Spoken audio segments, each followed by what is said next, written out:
You are now live. Okay, thank you, and good morning, everybody. This is a meeting of the Senate Ag Committee, Thursday morning, January 21st. And the meeting is in regards to an act relating to food residuals on farms or for farming. We have a host of witnesses with us and this morning to give us an update on how that's been going since last, well, it was almost in the fall, I guess, when we finally got done last year. And we want to move forward with this issue and get it resolved so that we can continue to use food residuals as composting on farms or for composting on farms. I guess is Peter with us, Kathy, or are you filling in for the commissioner in regards to this? Thank you. Commissioner Walk is going to be here, but he had another meeting, so he was hoping that Carrie Jaguar from the Agency of Ag could start, and it would be more appropriate from our perspective to have the Agency of Ag start. Is Carrie here? Yeah. I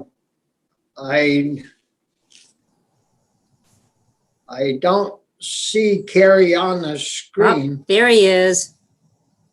He is with us. Again. Morning, Carrie.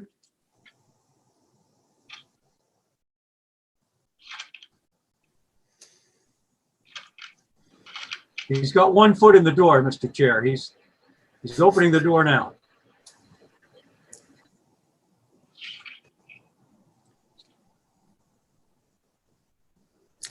Carrie, we were talking about you. Yeah, I haven't found him yet. He's here, struggling with the technology. There he is. Good morning. What is it, too early for you, Carrie? Oh, yeah, it is. I'm still trying to get there from the cafeteria, Senator. Yeah, I am too. Got stuck in the hallway chatting with people. Always happens. Well, I'm glad to have you with us, Carrie. The issue, of course, is the food residuals being used on farms for composting and for chickens.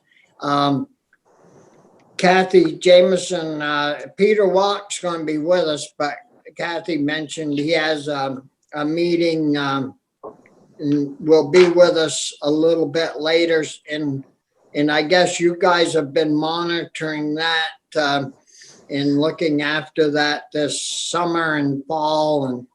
And so I guess it's appropriate that you lead off and let us know how that's been going. Yeah, well, for the record, Carrie Jaguar, Vermont Agency of Agriculture. I don't have a lot to add to what I said last time I spoke with you. I'll just reiterate some of the points that I made during that testimony. And while we do have a track changes document from the last bill that passed out of the Senate, I haven't shared it with you or O'Grady yet because we don't know about where Mr. O'Grady is, and technically you haven't asked me to share that yet. But anyways, what we sort of see this bill as is an opportunity to close some of the regulatory gaps that exist with regard to different wastes going on ag land. And while it does capture the food scrap and compost issue, I'd like to wrap all the soil amendments in so we can, one, properly partner with DEC, our regulatory partner here, ensure some nutrient management has happened when soil amendments are going down, and take care of some contamination issues that have been arising with some of the things that are not registered as fertilizers, but is sold as soil amendments. And this would also afford us an opportunity to stop those practices when the soil amendment is contaminated, if you will.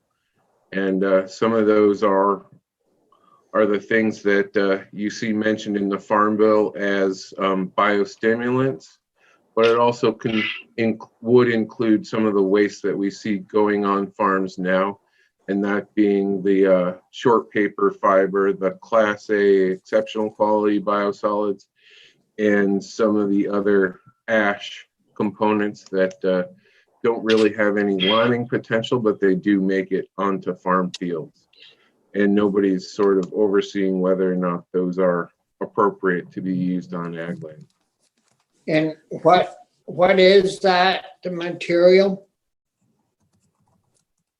I briefly mentioned 3 of the wastes that we do see end up on ag land, and that would be the Class A biosolids or dried sludge that doesn't go through the DEC biosolids program. The other is short paper fiber that gets distributed to farms as a soil amendment, or they also distribute ash from incinerators to farms and spread that on farm fields. And those particular products, to name a few, are not registered as fertilizers. So we don't ever get to analyze them to see if they do contain contamination.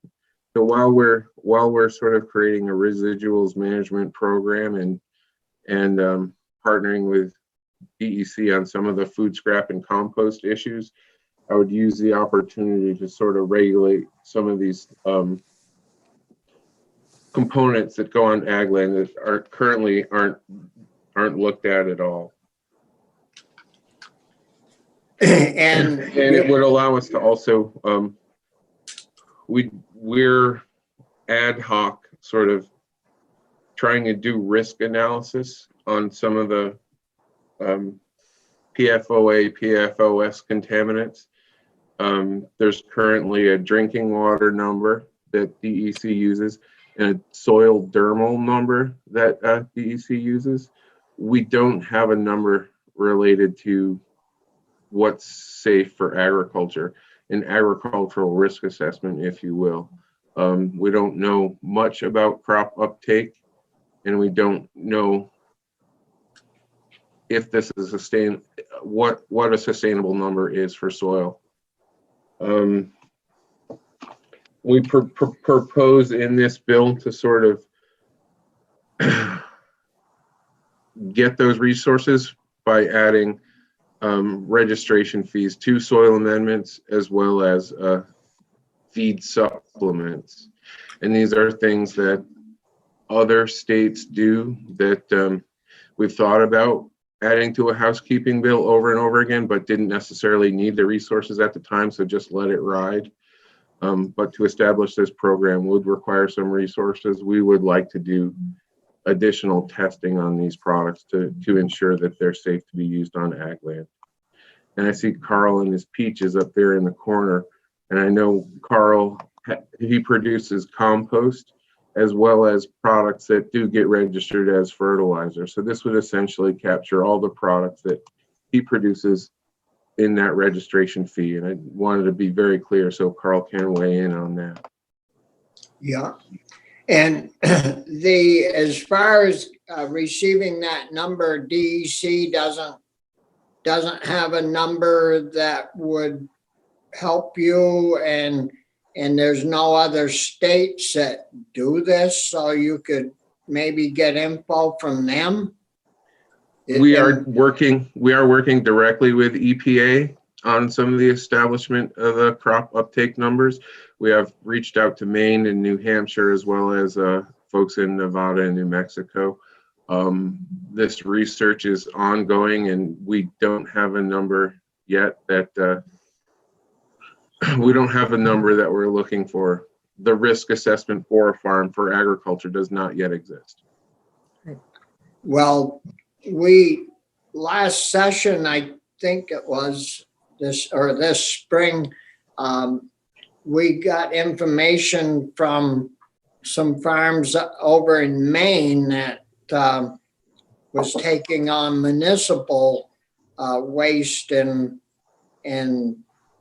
there, I mean, it was showing up in the milk. It wasn't, I guess, monitored properly or something.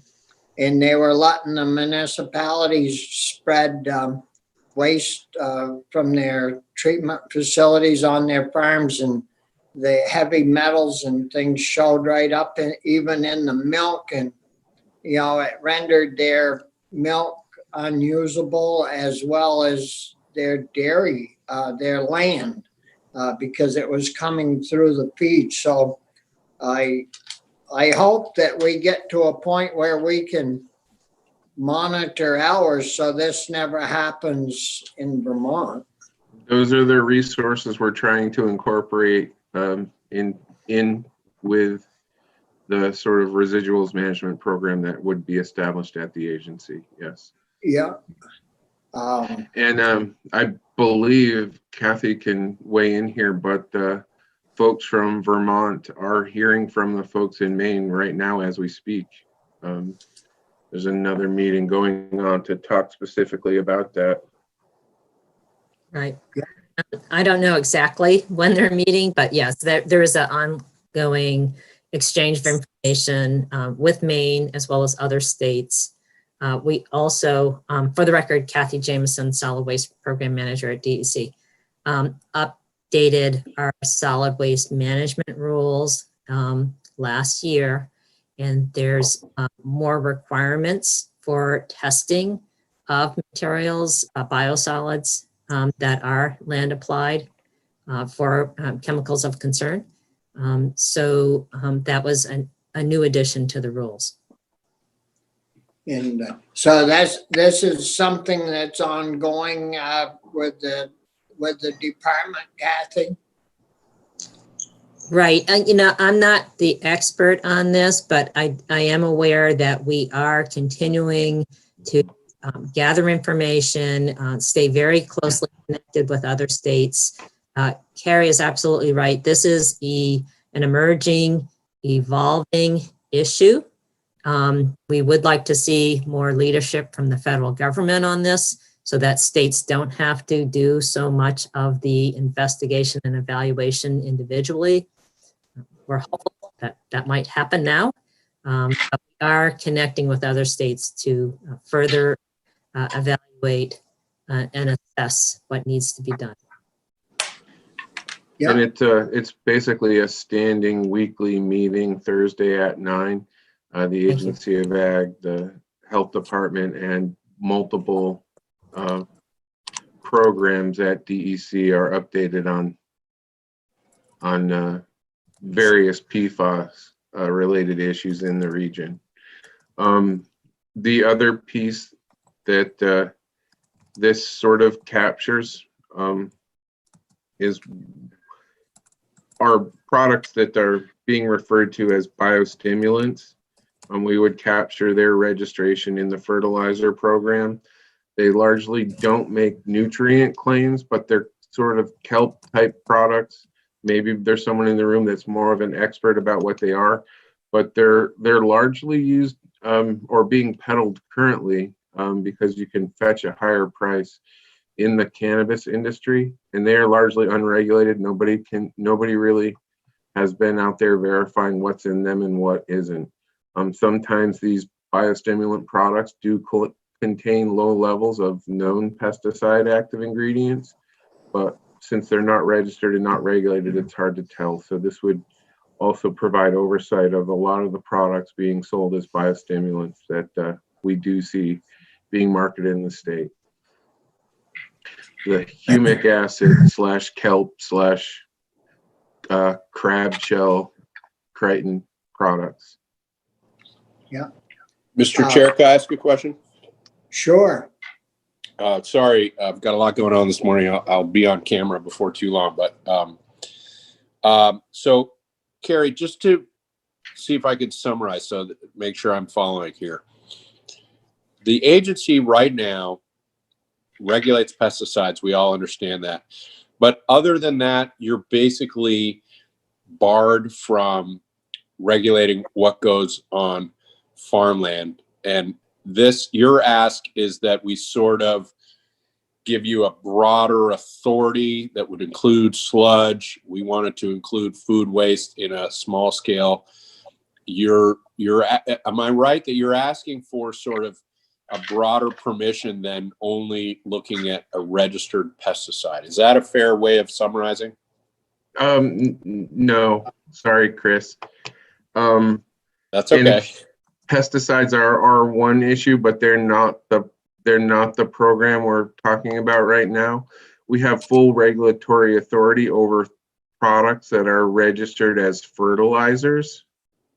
So if it's got an NPK or micronutrient guarantee, we can ensure that that product is contaminant free. Any adulterant, whether it in the past had been heavy metals, the PFOA, PFOS compounds are new emerging contaminants of concern, that if we were to find an adulterant, say a heavy metal, above a level that's been established, there currently aren't levels for PFOA or PFOS.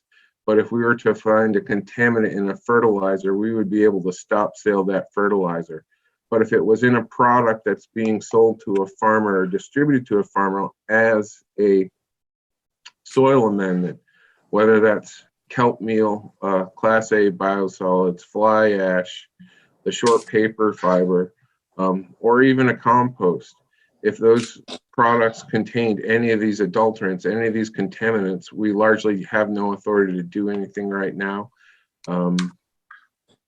Okay. And we would appreciate that authority. Just as we're moving forward with diverting more of the waste stream towards ag land, we want to ensure that it's done in a responsible manner. So I think our goals are aligned. I guess my question, and I said pesticide, but I should have said fertilizer.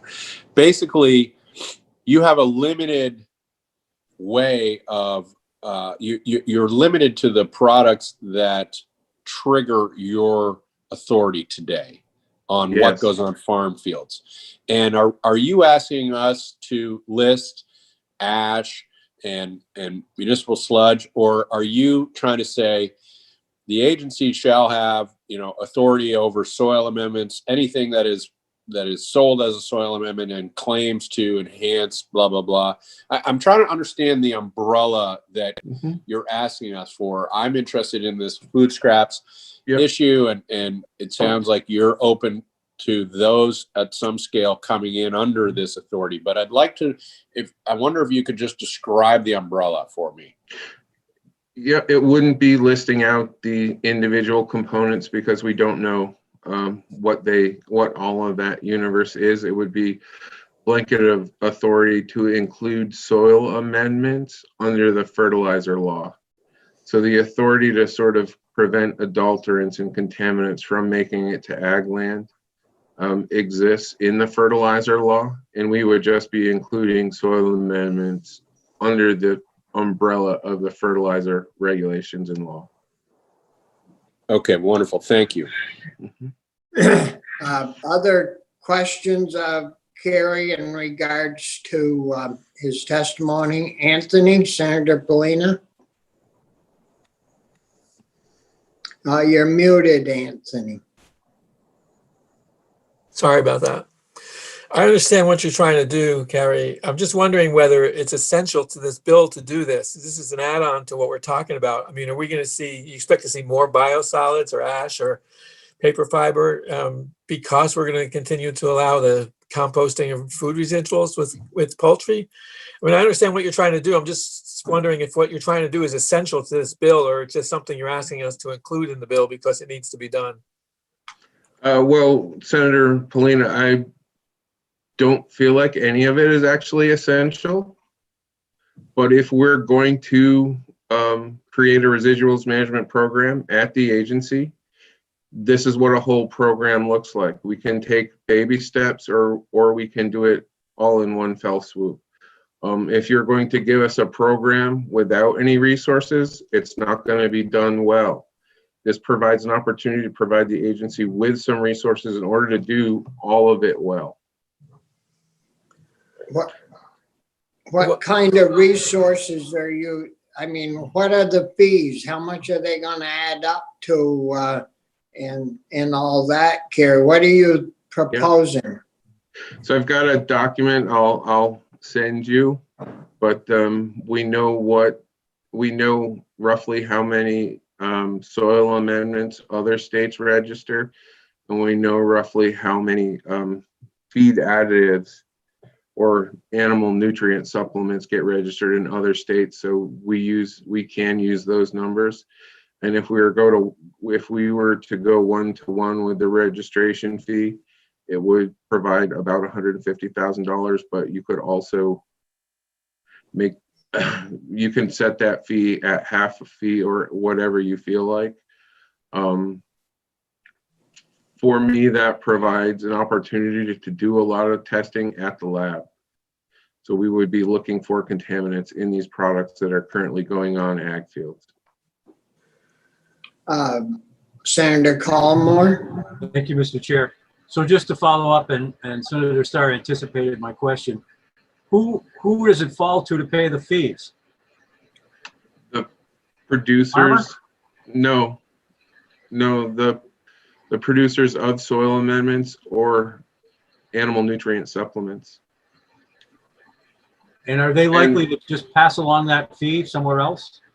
They're minor, and I'm going to defer to Carl Hammer. I'm sure our fee is a lot less of a burden than the law that decided that compost was taxable. When you register those products as a fertilizer, it's less than $100 a year currently. Okay,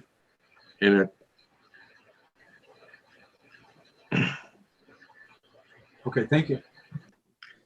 And Senator Polina? And would you be looking for contaminants sort of in the bag of amendments, or I don't picture you necessarily going out to farms to do this testing. Is it testing of the product that is going to be sold in Vermont, or is it testing Yes. of a product that's been applied to the land in Vermont? It can be either, Senator Polina. Our fertilizer program, we both sample fertilizer from the bag. We'll either probe a bag. If it comes in a bag, we'll probe a tote that comes to a farm, the fertilizer spreaders. So we will take samples on the farm or in a store, either way. And that the fertilizer program is slightly different, because if a farmer's fertilizer is not compliant, the farmer gets reimbursed for what he was shorted. And a contaminant is found, let's say on a farm test, it would be the manufacturer of the amendment who would be responsible, not the farmer? Correct. Yep. We've had this issue with certain registered fertilizers in the past that we prohibited from sale in the state. Right. There's Thanks. a product from Scottsdale, Arizona called Ironite. We had a heavy metal problem with about 15 years ago. And we prohibited that from coming into the state until they remedied the issue. Yep. Other questions for Carrie at the present? No. If not, Carl, did you want to comment on the issue of fees versus adding that to this bill, and how that? It sounded from Carrie's point of view that you've been being charged a fee, or? Excuse me. I have some, in terms of this bill, I wonder if this is the right place for it, or if some other bill is the right place. I'm concerned that this bill get through and clearly establish that feeding otherwise squandered community food to poultry is a farming activity. That said, I think there should be a coherent management of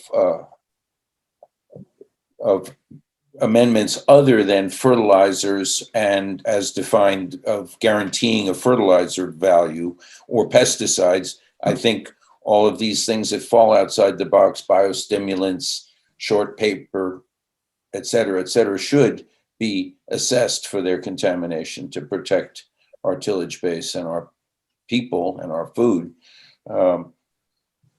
But I'm not sure they should go together. As far as the fees, that I agree, the fees for fertilizer are nominal from a manufacturer's point of view. Yeah, and I mean, we don't have any fees in our proposal as of yet. Why couldn't we add that to a fees bill? Or Carrie, are you up for fee changes this session or not? But shouldn't that or couldn't that be added to a fees increase bill?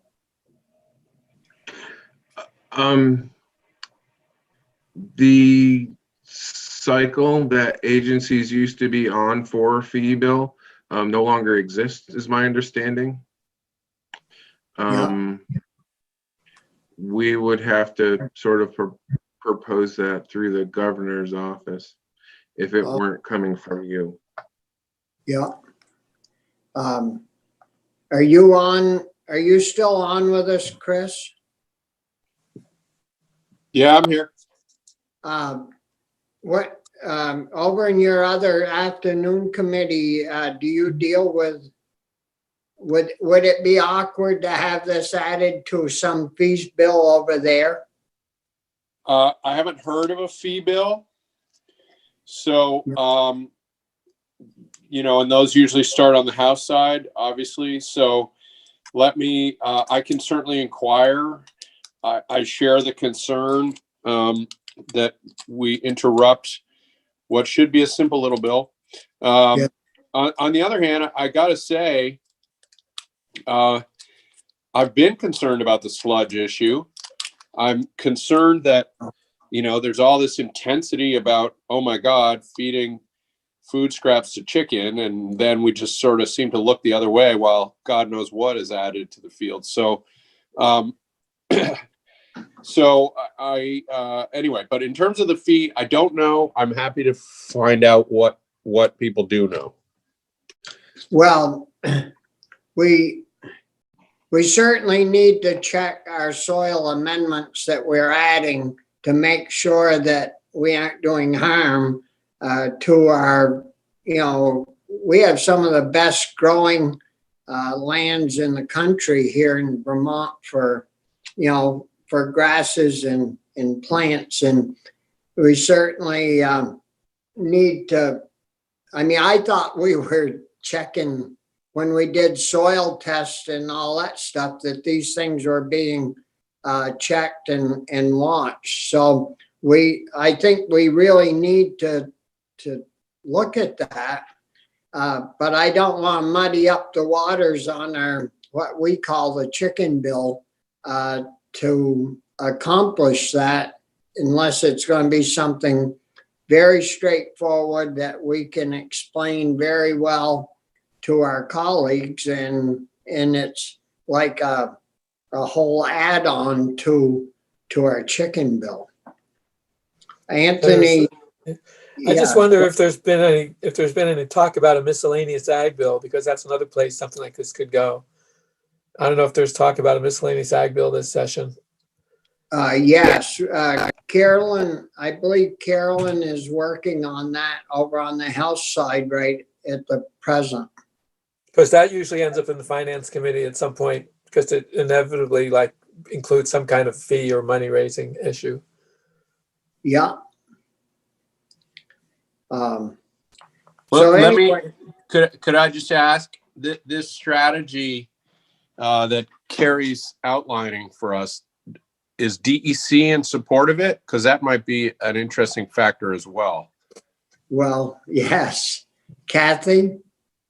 Sure, and I'll start while we wait for Commissioner Walk to join us. But yes, we have had discussions with Agency of Ag. We are in agreement. If, they would like to have the oversight of the food scraps being composted on farms. I think, the common ground is that we all agree that there's benefit to managing the food scraps. I think we all agree that composting of food scraps needs to have some oversight, and the question is who has it. We would like to see more details perhaps on how the other soil amendments would be managed under the Agency of Ag proposal. But we're definitely open to looking at this and working closely with Ag in developing this proposal with more details. But Yeah. Kathy, is it accurate that nobody's regulating this stuff now? Well, it's in a crack right now. And in our solid waste rule revisions, we added more flexibility that was raised last year as far as managing the windrow height and width and time and temperature and whatnot. We added clarity that if a solid waste meets the requirements of the Agency of Ag's commercial feed requirements, then it's exempt from the solid waste rules. What happened 2 years ago is that Agency of Ag issued a determination that feeding food scraps to chickens is not considered an agricultural activity. And so because it's not agricultural, Agency of Natural Resources says then it has to fall under the solid waste jurisdiction. We were considering it, even though we couldn't point to anything in our rules previously, we were considering it exempt because we thought Ag had jurisdiction over it. When Ag determined that we didn't, we had to take jurisdiction. We are definitely open to Ag, continuing to have oversight of this activity. And I think we all agree, though, that and many of the folks that are practicing this right now are doing a fantastic job. But with much of what we regulate and oversee, it only takes one or two bad actors to then all of a sudden give it back to everyone. Yeah, sure. The green books are filled with wording for the 0.5% of bad actors. But you're worried about the details of, let's say, how we're going to regulate sludge on farm fields.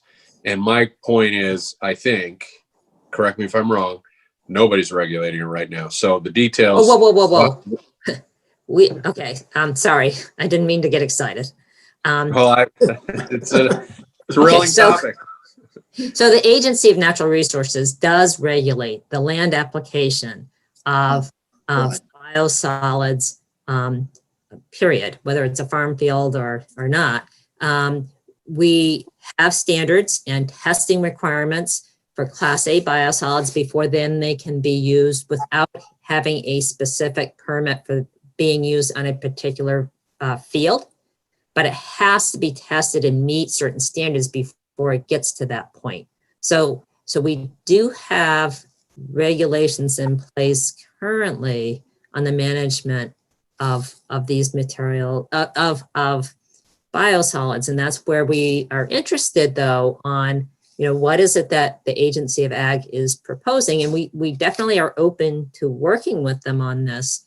And Carrie is right, we don't have, but we wish we are working toward and looking forward to having additional standards for the contaminants of concern. Okay. So we are regulating a solid waste on farmers' fields or on fields. Yes, we are to an extent, and like I said, we are open to working with the Agency of Ag and hearing more about their proposal. And Carrie, I don't want to misrepresent what you're proposing. Yeah.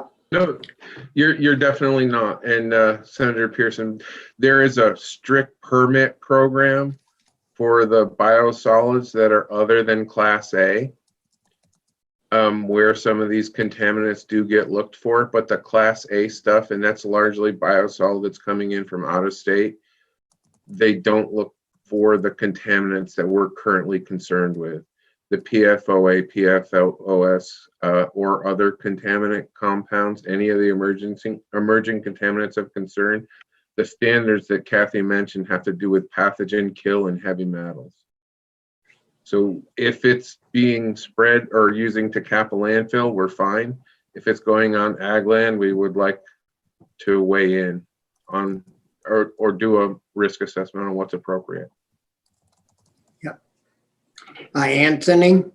I guess I'm going back to the same question that I asked before in a little different way, Kathy. It seems like you're saying that there's two issues. One is the oversight of the poultry composting on the farm. The second is this testing for the biosolids and the amendments. I mean, I understand you want to work with the ag department on the amendment issue, the testing, but you're also supportive of the defining the authority of the ag department over the composting of residuals. Do you feel that is it necessary to be in the same bill? Would you be just as happy if we went ahead with our proposal to give the authority over composting poultry to the ag department, but put the amendment issue into the miscellaneous ag bill? Do you feel that they are intrinsically tied together for you folks? Well, fortunately, Commissioner Walk just joined us, and I think that's an excellent question to let him address first. Good morning. For the record, Peter Walk, Commissioner of the DC. I apologize for being a little bit late this morning. I had to take care of some other things, and you were in capable hands with Kathy. Senator Polina, that's a great question. I think that they are issues that are related in terms of our work to address soil amendments in partnership with the Agency of Ag, but there are, but if the committee chose to approach them separately, I think that's possible. I think it's important for us to discuss all of the potential challenges as they interact together, so that we're thinking about it holistically, but certainly understand sort of the nature of your concern. Well, it's quite important, I think, to us as a committee to do both, but as far as using food residuals on farms and using that to compost, I think, we've done a lot of work on that part, and I think we feel pretty comfortable moving forward with that and getting that done. As far as the other issue, the other part of this whole issue that's come up, I think it would be great if the two agencies got together and worked with one of our draftsmen or one of your own people to draft up a proposal that you both can agree on to deal with all this testing and the registration fees, the whole 9 yards, and get it to us, and then we could analyze that part and get it into a miscellaneous ag bill later on in the session. Is that any kind of a proposal that would work for the two agencies, and what does the committee think about that? Anthony? Well, I just think I think what you suggested is good, that they get together and come up with something they can agree on, send it to us, and then we can decide then whether we want to attach it to the chicken bill or not. It gives us the option, knowing more clearly what we're talking about. We may decide it's fine to go with the chicken bill if we feel okay about it. We may decide it's too heavy a lift to add to the chicken bill, and we want to wait for the miscellaneous ag bill to give it more time to germinate, ferment.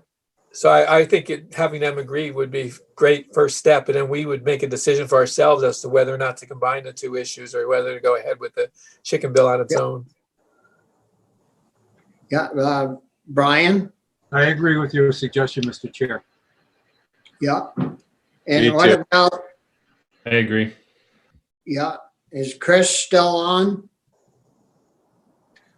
So, Yeah, I agree. Senator Starr, if I may, I would say that we have been talking about these issues with the Agency of Ag for 2 years now, effectively, and thinking about these challenges. I don't think there is disagreement over the approach. And so we're happy to bring it back, but I think we're pretty much there with the language that they've drafted. So I don't think you're at a sort of a noting previous challenges that have existed between the Agency of Natural Resources and the Agency of Agriculture and Markets. This is not one of those areas where we have a significant difference of opinion. So we do have language drafted? So, Senator, I have a marked up version of S-265 from last year, which this is largely a copy of, that when the bill did make it to the House, that has been shared with the Agency of Natural Resources. Peter and Kathy have taken a look at it. I have not sent it to you because we talked about it yesterday and wanted to make sure that folks in the programs at DEC were comfortable with some of the language. So I haven't shared that with the committee yet.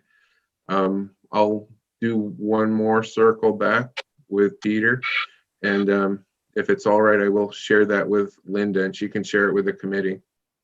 Yeah, and the other issue, I mean, it really isn't, it hasn't been a problem yet, is that Michael O'Grady hasn't been able to be with us yet this year. So, you know, we haven't had his expertise to help us with any of like the issues that you're bringing up today. And, you know, hopefully in the next week or so, you know, or two, Michael will be back with us, and then we can, if we have your draft within the next week or so, I think that it would be most helpful, and we could move forward with that. And I don't know, Kelly, are you in a position where you can work on stuff like that for us and help us? Yes, good morning. I am. I can work with the other attorneys at Legislative Council to work on language like this. Michael O'Grady is still checking emails occasionally, so there may also be the possibility to check in with him. I'm not sure exactly what his availability will be over the coming week or so, but I am still in communication with him and the other attorneys at Legislative Council. So yes, to give you a short answer, I can. Well, so Carrie, if you folks get that put together and get it over to, well, you could send it to Linda and she'll get it to us, but send it to Kelly. You know, they could look at it in the council and we could move forward from there, I think. Very good. Thank you. Before, Mr. Chair? Yes. I'd like, while we have Commissioner Walk here and Carrie and Kathy, I'd love to obviously you need to know what the bill looks like, but historically for the last two sessions, we've sent some version of what we're talking about out of Senate Ag, I guess each of the last 2 years. And it's struggled in Senate Natural Resources in large part because DEC has had concerns.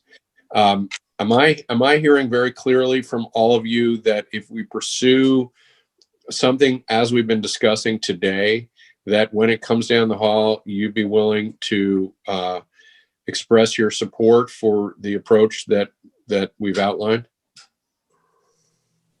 Senator Pearson, if I may push back gently, I don't think that has been the reason why it has struggled in Senate Natural Resources.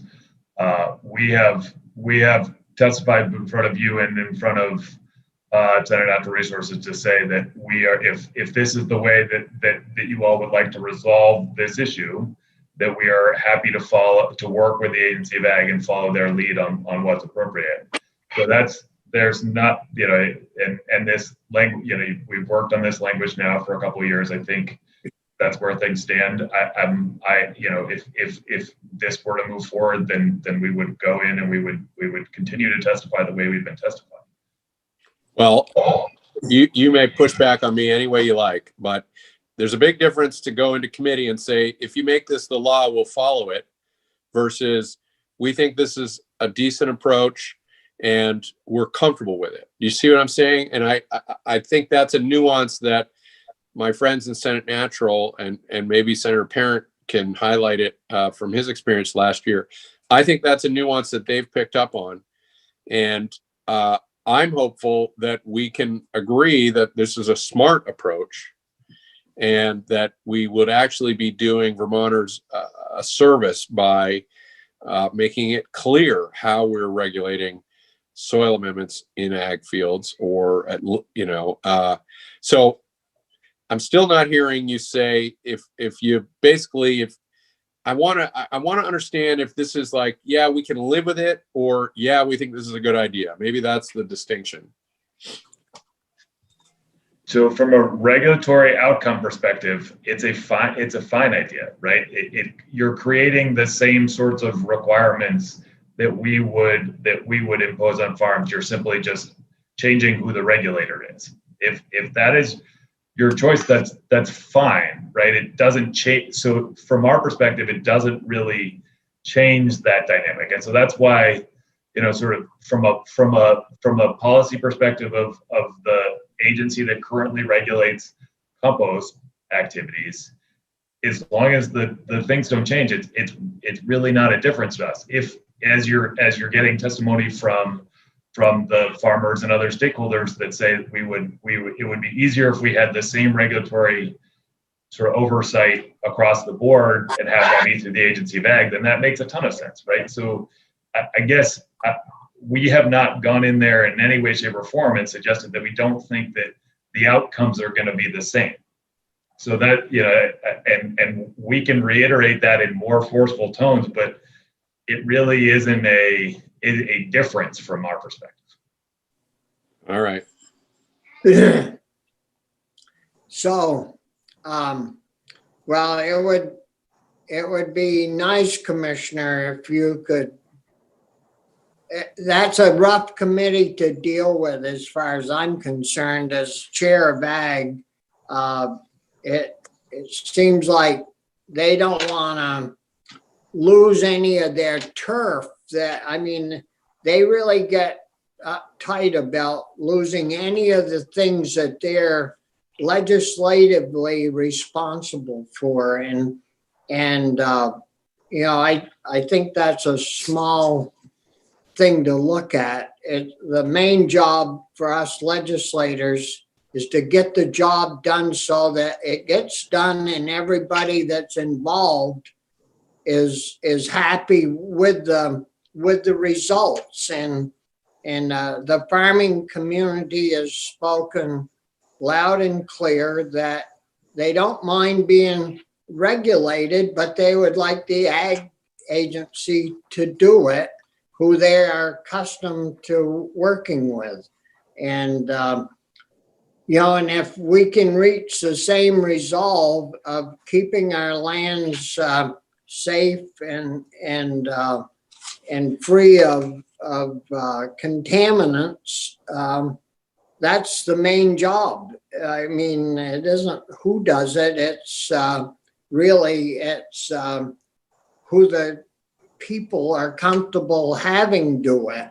And so anyways, we should move on and hear from our other witnesses that are given their time and that are here with us today. is there anyone that is in a time crunch and they have to leave fairly soon, or we can move down the list? I have Maddie on the list next. Maddie Kemper from Nofa. Did you have comments that you would like to make, Maddie? I do, Senator. Unless anybody else does need to leave early, I'm happy to speak to them. It doesn't sound like it. So yeah, thank you. Thanks for having me. For the record, my name is Maddie Kempner. I'm the policy director at Nofa, Vermont, which is the Northeast Organic Farming Association. So as you know, and as the current version of this bill addresses, composting is a foundational practice on many farms, and especially, but not limited to, the organic farms that we work with, and other farms using a sort of closed loop system where all nutrients and organic matter on the farm are recycled back into the soil. It's an incredibly critical practice for managing what would otherwise be waste products on farms, turning them into healthy biologically active soils, which then help store and clean water, provide necessary nutrients for plant and animal growth, and sequester carbon. And I share that just to say that we at Nofa feel like it really needs to be widely encouraged and incentivized. And along those lines, we're really appreciative of, as Carrie pointed out, the way this bill closes some of the gaps and clarifies the various regulations that apply to composting and management of food residuals on farms. We are supportive of the rulemaking authority provided in this bill to the Agency of Agriculture, and for this bill's provisions that directly include composting in the definition of farming. This is an important recognition of the state's established food recovery hierarchy as well, which is food for animals, composting above energy recovery, for example. And our understanding also, I wanted to raise the point that this would bring some farms under protection from nuisance lawsuits based on Vermont's right to farm law, which we support. And essentially, as you all probably know, the right to farm law states that the agricultural activity will be presumed not to constitute a nuisance as long as it's conducted in accordance with federal, state, and local laws and regulations, including the RAPs. It's consistent with good agricultural practices.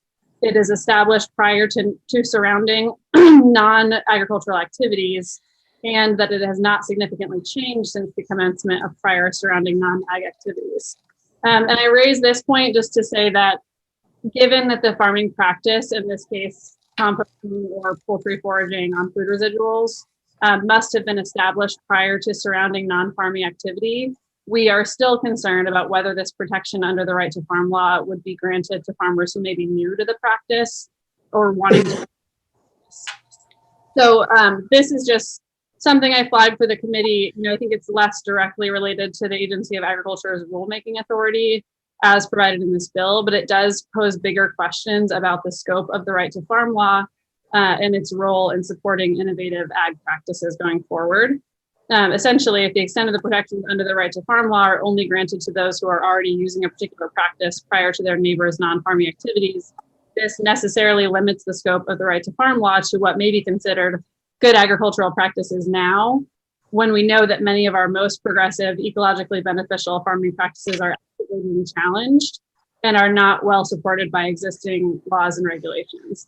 And this is sort of unrelated, but it's, I think, a good comparison in this sense that the adequate shelter law, which we have raised as an issue to your committee, is a good example where regulations are not keeping up and in fact are directly threatening some of the most progressive management intensive rotational grazing practices used by grazers in Vermont.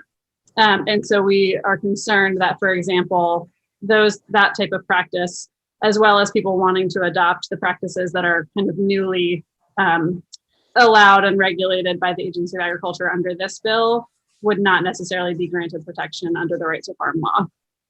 And then a couple more brief points I'll just say. We would really like to see clarity in the definition of that the definition of an agricultural product also includes compost principally produced on the farm.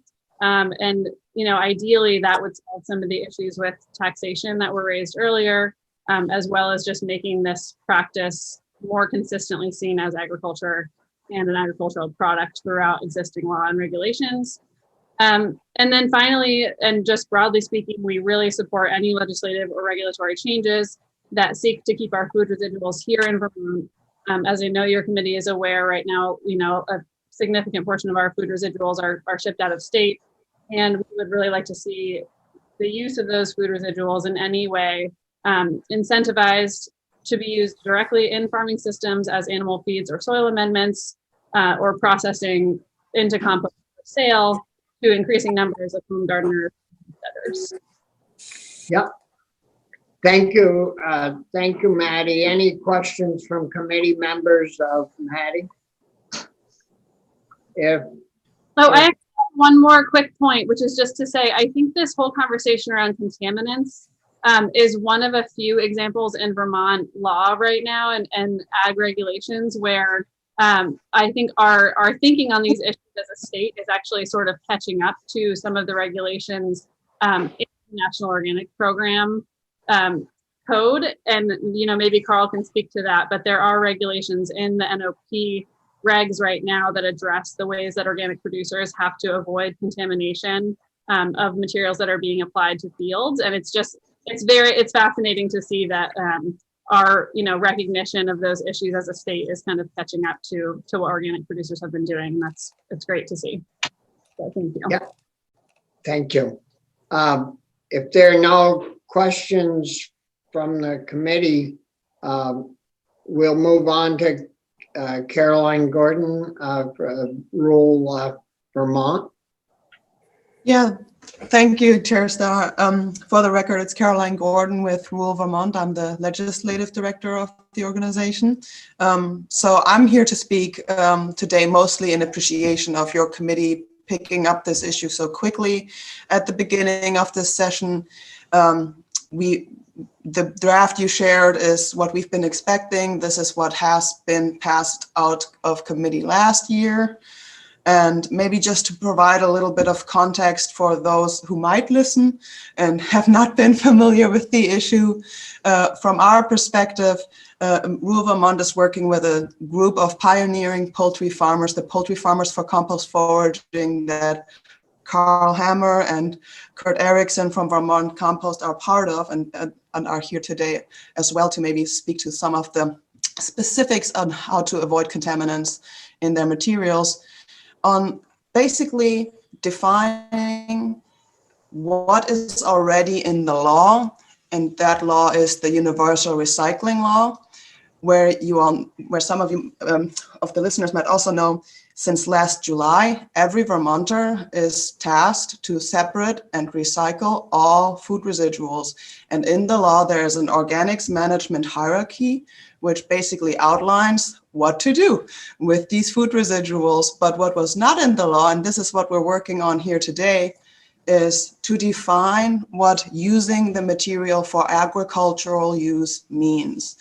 And by having that be defined, when farms import food residuals and compost the food residuals or have hens forage on that and produce low-cost eggs, that means we have a practice that is defined as agriculture and thereby have all the agricultural exemptions apply, exemptions that are daily bread for farmers to make their practices a little more viable than they otherwise wouldn't be due to the regulatory burdens that other practices experience. So it's basically filling a gap that the law previously has not been closed. And so I'm really happy that we can pick up this work here. I appreciate the committee being careful of amending the bill to incorporate more within the ag residuals management section. Of course, we're also excited to seeing the language both agencies are working together on in that regard. And, you know, before we see anything, we don't have a strong opinion, I would say. But of course, I want to not miss the opportunity to make a brief statement on the fee question and the liability question, and just point to the existing law there as well. I noticed in the conversation last Friday that it's currently, it might not be regulated who has the liability for ensuring that the materials are not contaminated. I want to say very clearly, this is already decided in the law.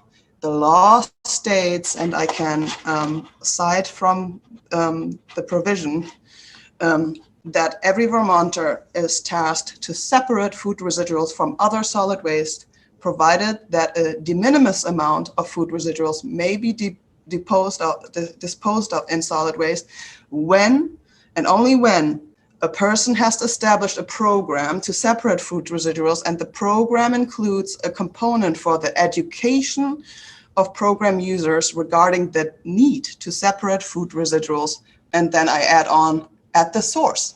So this is what we call in the jargon source separation. That is what is prescribed in the law. So the liability for providing clean material is at the source, those who create food residuals. And we would like to see that enforced as well. But of course, it's also a matter of practicality, but I just want to be very clear that the question here is, where does the incentive go? And I'm totally with Nofa Vermont on this, and we want to see this be a bill and a way of regulating this issue that is incentivizing farmers to do this practice. So we are very careful about any kind of burden that might be put in the way to diminish this incentive that we are trying to set here. So thank you all. Yeah, thank you, Caroline. Are there questions of Caroline at the moment? If not, Carol, did you have more to offer at this time? Well, depending on, yeah, I mean, I would say that we have been feeding food to poultry, community food, for over 20 years now. The many things have changed enormously in the last year since we started the process of developing legislation to affirm the practice. The food has, we a year ago, Thanksgiving, found out that we would be getting no deliveries of food overnight.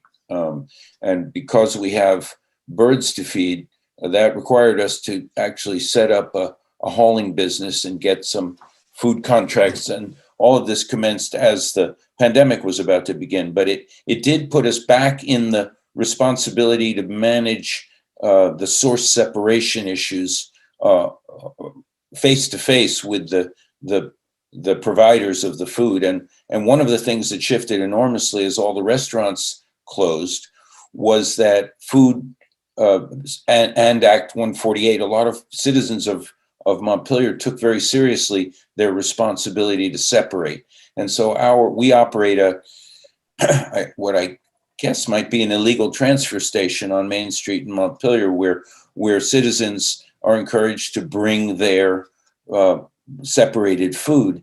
And we've seen a tremendous surge. And we never used to count that because we were getting so much from the commercial side of the thing. But we now realize that we're getting almost 50 48-gallon totes a week. And we really became dependent on that for actually feeding our birds. So again, I want to leave with the idea that allowing the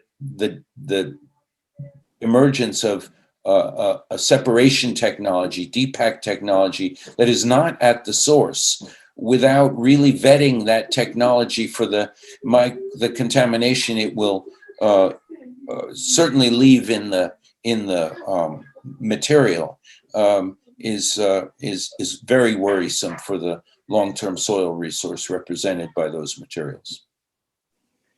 Yeah. Any questions at this point for Carl? If not, we'll move on to Kurt. Kurt, you're with the Vermont Compost Company, and you've been on chatting with us in regards to this before. So would you like to give us some pointers and updates on how you folks are doing? Sure thing. For the record, Kurt Erickson, Vermont Compost Company. Senators, thank you for having me, and thank you for picking up this bill again. We've faced some challenges. It's, obviously the last 12 months has been a struggle for everybody. But at the same time, we've kind of seen communities come together.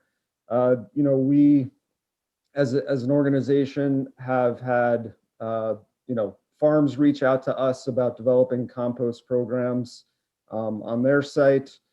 We're kind of, looking at these different issues that are starting to arise with climate change, and more farmers are thinking about, nutrient cycles and soil organic matter and carbon sequestration and all of these things, and going back to the contamination issue, that Maddie pointed out, one of the things that we're kind of grappling with is it's really comes down to just the difference in perspective. So we have one agency that's looking to kind of manage this waste stream, and another agency that has a little bit more of a focus on, what are we putting on our soils? And what's that going to look like long term? And farmers are thinking about this at the same time. We've been working with Nofa, Vermont for, decades now on the contamination issue. They have a very different perspective, as it regards to the National Organic Program in terms of, what's acceptable contamination and what is not. I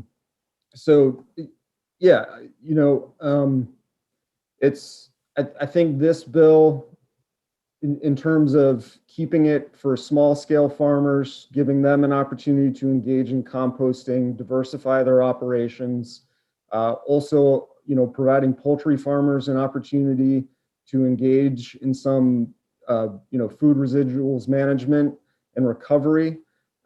It's really pretty simple, narrow in scope. It puts it under the jurisdiction of the Agency of Agriculture, which is going to have more of the kind of interest in terms of, what are we applying to our soils? How are we managing small poultry flocks? So I think this bill, again, it's pretty simple, really beneficial for farmers, clarifies some things, creates a bunch of opportunities. Going back to the bigger issue about, these other needs for management, I think absolutely we need to be having these conversations. Absolutely, we need the agencies to be working together and sharing their different perspectives. And, we would be more than happy to engage and provide, additional perspective in that as well. But again, S265, it's straightforward. It really gives farmers an opportunity to, maintain their soil health, manage some community, nutrient cycles, it's only going to get more and more important for farms as the years go past. And that's really all I have to say. So thank you. Yeah, thank you. And, we're charged with working on food security. And, I see that for us, we've got to have good soils and soil amendments to make sure that we can grow good, healthy foods for our people and secure that food for our people, and guarantee that it's being fresh and wholesome and safe to eat. So I see this bill as very important to our food security issue that we're working toward. So are there questions from any of the committee members of our witnesses that we have heard from so far? And no, I see everybody. What about, are there any other comments that any of the witnesses would like to make in regards to this? The only issue I see that that we need to get accomplished before we move forward is that the two agencies, and I don't know if Carrie and Kathy are still with us or if the commissioner's still with us, but it's very important that they work together and get this language, draft language to us, within the next week or two, so that we can move forward with some good legislation that hopefully we can all get behind and support and get done this year, once and for all. So if there are no other comments, I'd like to, again, thank all of you folks that have given of your time this morning on this subject, and we'll circle back once we get that draft from the two agencies. We'll look that over. Kelly will get that drafted up in some form for us to start from, and we'll circle back once we've looked at it and understand it and get you folks back together. We'll try to give you enough notice so you can plan to be with us again in a few weeks. So with that, if there are no other questions or comments, I'd like to thank you and for your time, and we'll see you in a couple of weeks, hopefully. Awesome. Thank you all. Thank you. Yeah.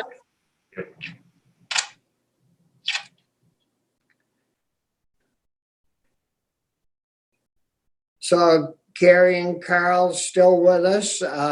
So Carrie, do you think you can get that done in a couple of weeks? I can get it done in a couple hours. The folks at the Agency of Natural Resources have already seen it.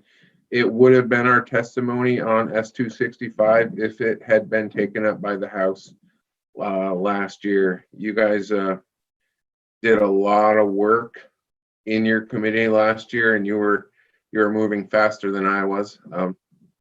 That said, I'll make sure the Agency of Natural Resources has no further comments, and if they don't, I'll pass it along. A couple things that this does, keeping it in this bill, it ties the sort of resources to the residuals management program. If you separate them, just make sure you're directing the funds back to sort of residuals management.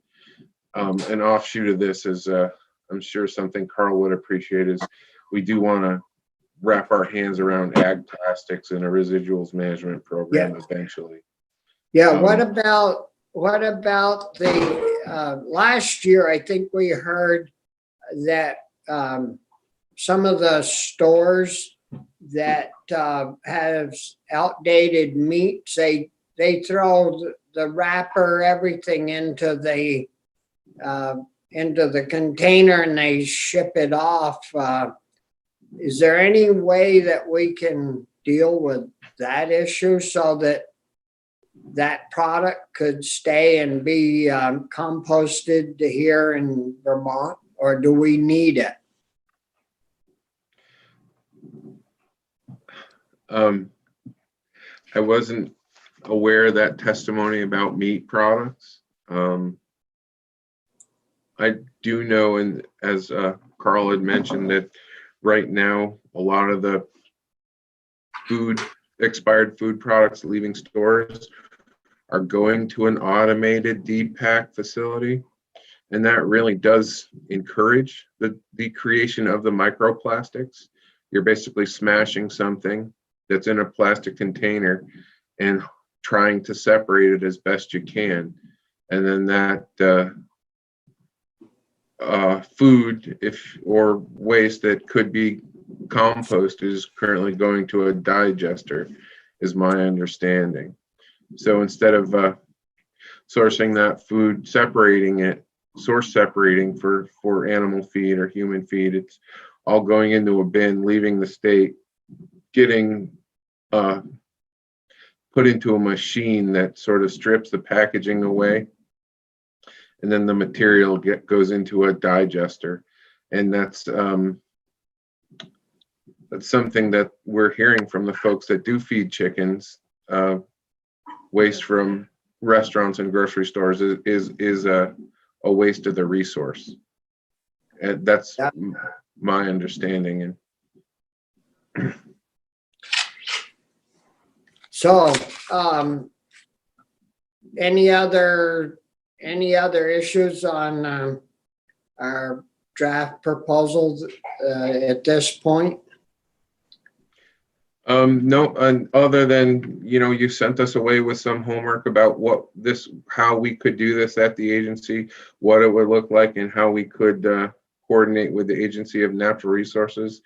And that's the proposal that what you heard me give testimony on is the proposal we've come back with.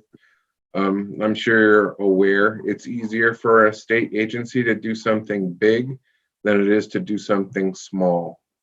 The chicken compost thing doesn't really fit in the RAPs. The RAPs are primarily about nutrient management and water quality. This is something completely different. Well, so I guess we're good on this. I think it's important that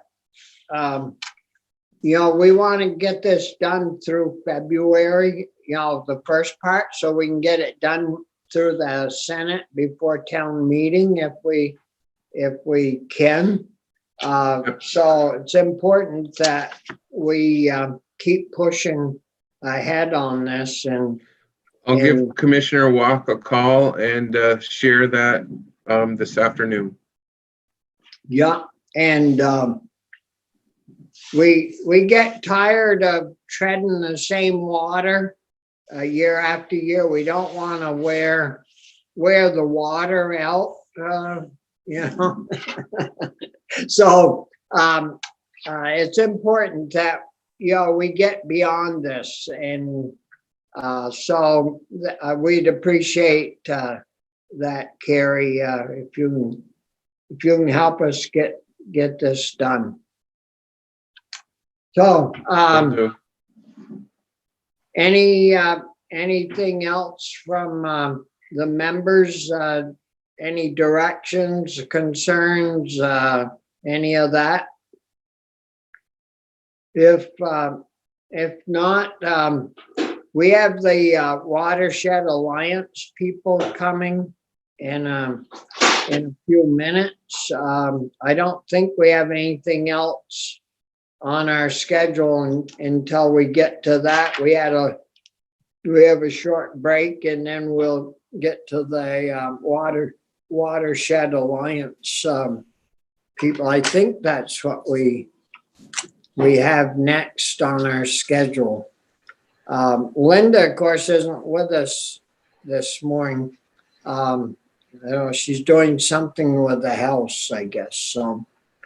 So if there isn't anything else, we'll come back about 20 to 11.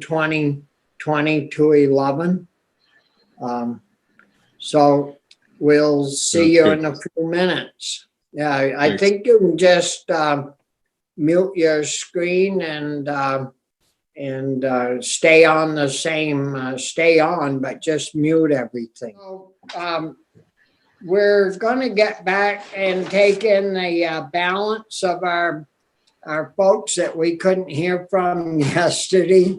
And sorry to you about yesterday, but we had a good discussion and it went well. And we were lucky that the crew that was supposed to come in this morning at 10:45 couldn't make it. And so we're glad that you folks had the time so you could pop in. The food security issue is certainly a big issue, and all of you folks have been working very diligently to make sure that no one got left out and went hungry. And we're fortunate to have folks like you looking after things. And so I guess we can pick up where we left off. And Betsy, would you like to lead off? I'm going to ask Helen Rortvedt from Nofa, Vermont to lead off just because she's got another meeting at 11. Yeah. Senator Starr, and then I can follow her. And thank you again for continuing. It was a very good presentation yesterday, so we're happy to be back. Yeah. Great. So Thanks. good morning, Helen. Good morning, senators. Thanks for having us, and thank you so much for, the quick pivot and finding a new time for us to come in. And I just wanted to start off by, reiterating that the reason we had so many folks on the call yesterday to come in and speak is really to demonstrate to you how all of the work that we're doing and how bills and the requests that we're putting forth really interact and connect with each other. Just so I know there's a lot going on, and we really want to make sure that you all know that we're working together in coalition to support each other's work. And so just wanted to make sure that was clear, and just really thank you for taking the time to invite us all and get through the really long list of speakers. So today I'll touch really briefly on the Nofa Farm Share program. We had the opportunity to speak briefly about it last week when we met with the rest of the Nofa staff, but then also how that connects back to some of the work that we are working on with the Farm to School Grants Bill and the Local Purchasing Incentive Bills. So I'll just dive into Farm Share a little bit. As you guys know, we've been running the Farm Share program, which is a half-cost CSA share for low-income Vermonters. This is now its 27th year of the program, and we've historically funded this program largely through partnerships with restaurants and fundraising efforts there. So naturally, that was really difficult to sustain this year with all of the financial stress that restaurants are experiencing due to the pandemic. And at the same time, with the just explosion in food insecurity and also interest in more connection to the local food economy, we saw a really significant interest in the Farm Share program this year. And we doubled the number of shares that we offered from the previous year during the winter and fall season. And we were only able to do that thanks to a subgrant from the Bank of CARES Act funding. So we're realizing that this program is now more important than ever. There's more demand for it, and that we don't anticipate that demand going away or the need for the program going away. And what's really wonderful about it is it allows lower income Vermonters who wouldn't be able to afford the cost of a CSA share on their own to have that cost shared. But the farmer themselves still receives the full cost of that share. So it really is a win-win situation in that respect. It's both a food security program and a farm viability program. Could you tell us how that works? Do the people go to the farms and pick that up? Do the farmers deliver it to people? What type of products can they get and the value? Yep. So great question. Thank you. It works just the way any CSA works. So we have a number of farms. It's between 50 and 55 farms every year that we partner with. And last year we were able to expand the number of farms as well. And they just, CSAs now come in all shapes and sizes. So there's no one way to do it necessarily, but folks are able to sign up for the CSA that they choose that works with their schedule and their lifestyle and their preferences. So some of them are the more traditional, you buy a full or a half size share for the season, drop by the farm weekly, you get your box that's sort of pre-packed or pre-picked for you. There's other models now that you go to the farm stand and you can kind of select and there's more choice. But really the program that we're running is designed to simply just support people in accessing the cost of that share and not asking the farmer to create a parallel program at all. So it's really just inviting more of their neighbors into the program that they've designed that works best for their business model and for their community. And we just essentially help more people to afford that program. Does that make sense? Does that answer your question? Yeah, and with the increase that you said you had this year, it must have went to around 100 or more. Farms or participants? Yeah, farms. Yeah, so this year I think we had a little over 60 farms participate. One of the ways the program has worked in the past is we always ask farms to match the funding that is provided through Nofa, and they do that through fundraising with their own members. So some of them will do things like add a checkbox on the application that says, yes, I'd like to add $25 to donate to the farm share program, or what have you. So the farms have shouldered some of the responsibility of fundraising for the program from within their community, and we were able to waive the match requirement this year with the sub grant, which allowed more farms essentially to be able to say yes to the program. There's value in that model, in that there's ownership and there's buy-in and there's more commitment coming from the community. And at the same time, during a moment of crisis, like we've been experiencing this whole last year, sometimes those hurdles become a little bit more difficult to clear. So we've at least we were temporarily able to suspend that part of the program, and we're trying to determine what's the best path forward in terms of the sustainability. We don't want to leave money on the table from community members that want to support this program, but at the same time, recognizing that it does create additional work and additional burden for the farmers sometimes. So Yep. It's a balancing act. Yeah, thank you. Yeah, great. So any other questions about the farm share program?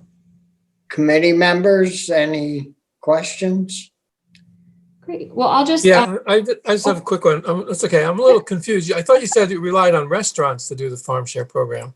Yeah, so typically it has to fundraise for the farm share program. We've partnered with restaurants, and there's an event in the fall in October that we call Share the Harvest, where restaurants will donate a portion of their proceeds from that night or that week to the farm share program, and that funds our portion of the shares for that season. But of course, this year we weren't able to do that nearly to the extent that we used to because of the pandemic. I was just confused. So they basically help with the fundraising, is what they Exactly. Do. Yes, they've been fundraising partners, and now of course that doesn't seem terribly appropriate or feasible. Right. They need their own fundraising partners. Exactly. So, and I'll just close by mentioning I did share a program overview document with Linda, and it is available on the site for you all if you have further questions. And also just the program is $75,000 is not a whole lot of money, but it'll go a really long way in this program. And it has the capacity to generate about $250,000 of economic activity for our farmers. So it really is getting a lot of bang for your buck for a relatively small investment, but it is a program that a lot of families have come to rely on over the years. So we thank you for considering it. So, and feel free to let me know if other questions do come up. Very good. Yeah, thank you. We're always looking for good deals. Excellent. I hear that. So I'm going to pass it off to my colleagues Betsy and Faye. But just before I do that, want to reiterate that all of the programs that they'll be discussing, Nofa is fully in support of and behind, and so we're just trying to share the mic. So thank you all very much. Thank you, Helen. So Betsy, are you up now? Yes, thank you. And good morning. For the record, my name is Betsy Rosenbluth. I'm the project director of Vermont Feed at Children Farms, and I coordinate the Vermont Farm to School Network. And I'm going to touch briefly on two requests that we have to the legislature this session that we think will make a substantial impact both on COVID recovery, but also long-term on the health of Vermont kids and farmers. But first, I just want to circle back to Abby Willard, talk a little bit about the $100,000 of CRF money that was directed to the Farm to School Grants Program, and that was all distributed.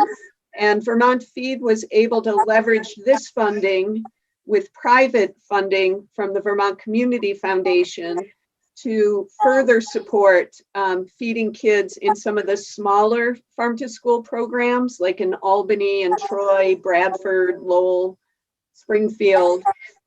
So that was nice to see that public-private partnership. and a commitment to making sure that programs could overcome some of the hurdles.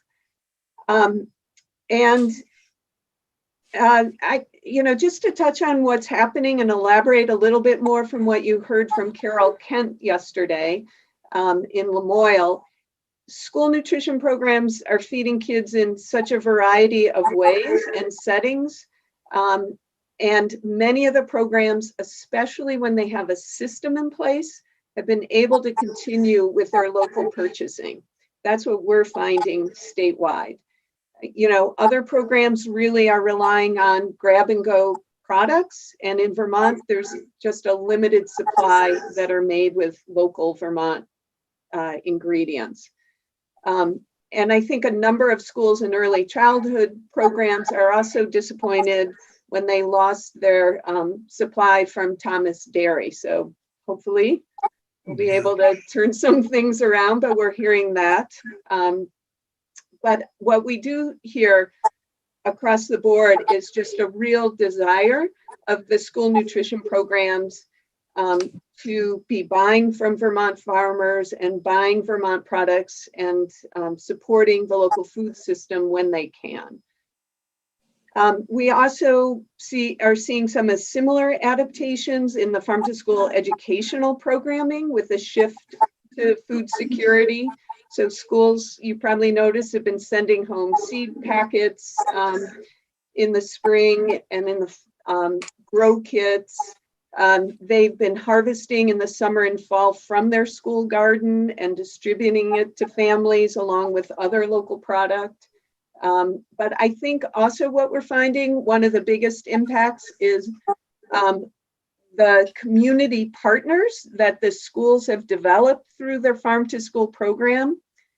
They've really been able to rely on quickly to help when they were pivoting during COVID. So that those community partnerships were there, they've relied on them, and they've just strengthened when they've needed volunteer or communication to families or whatever it might be.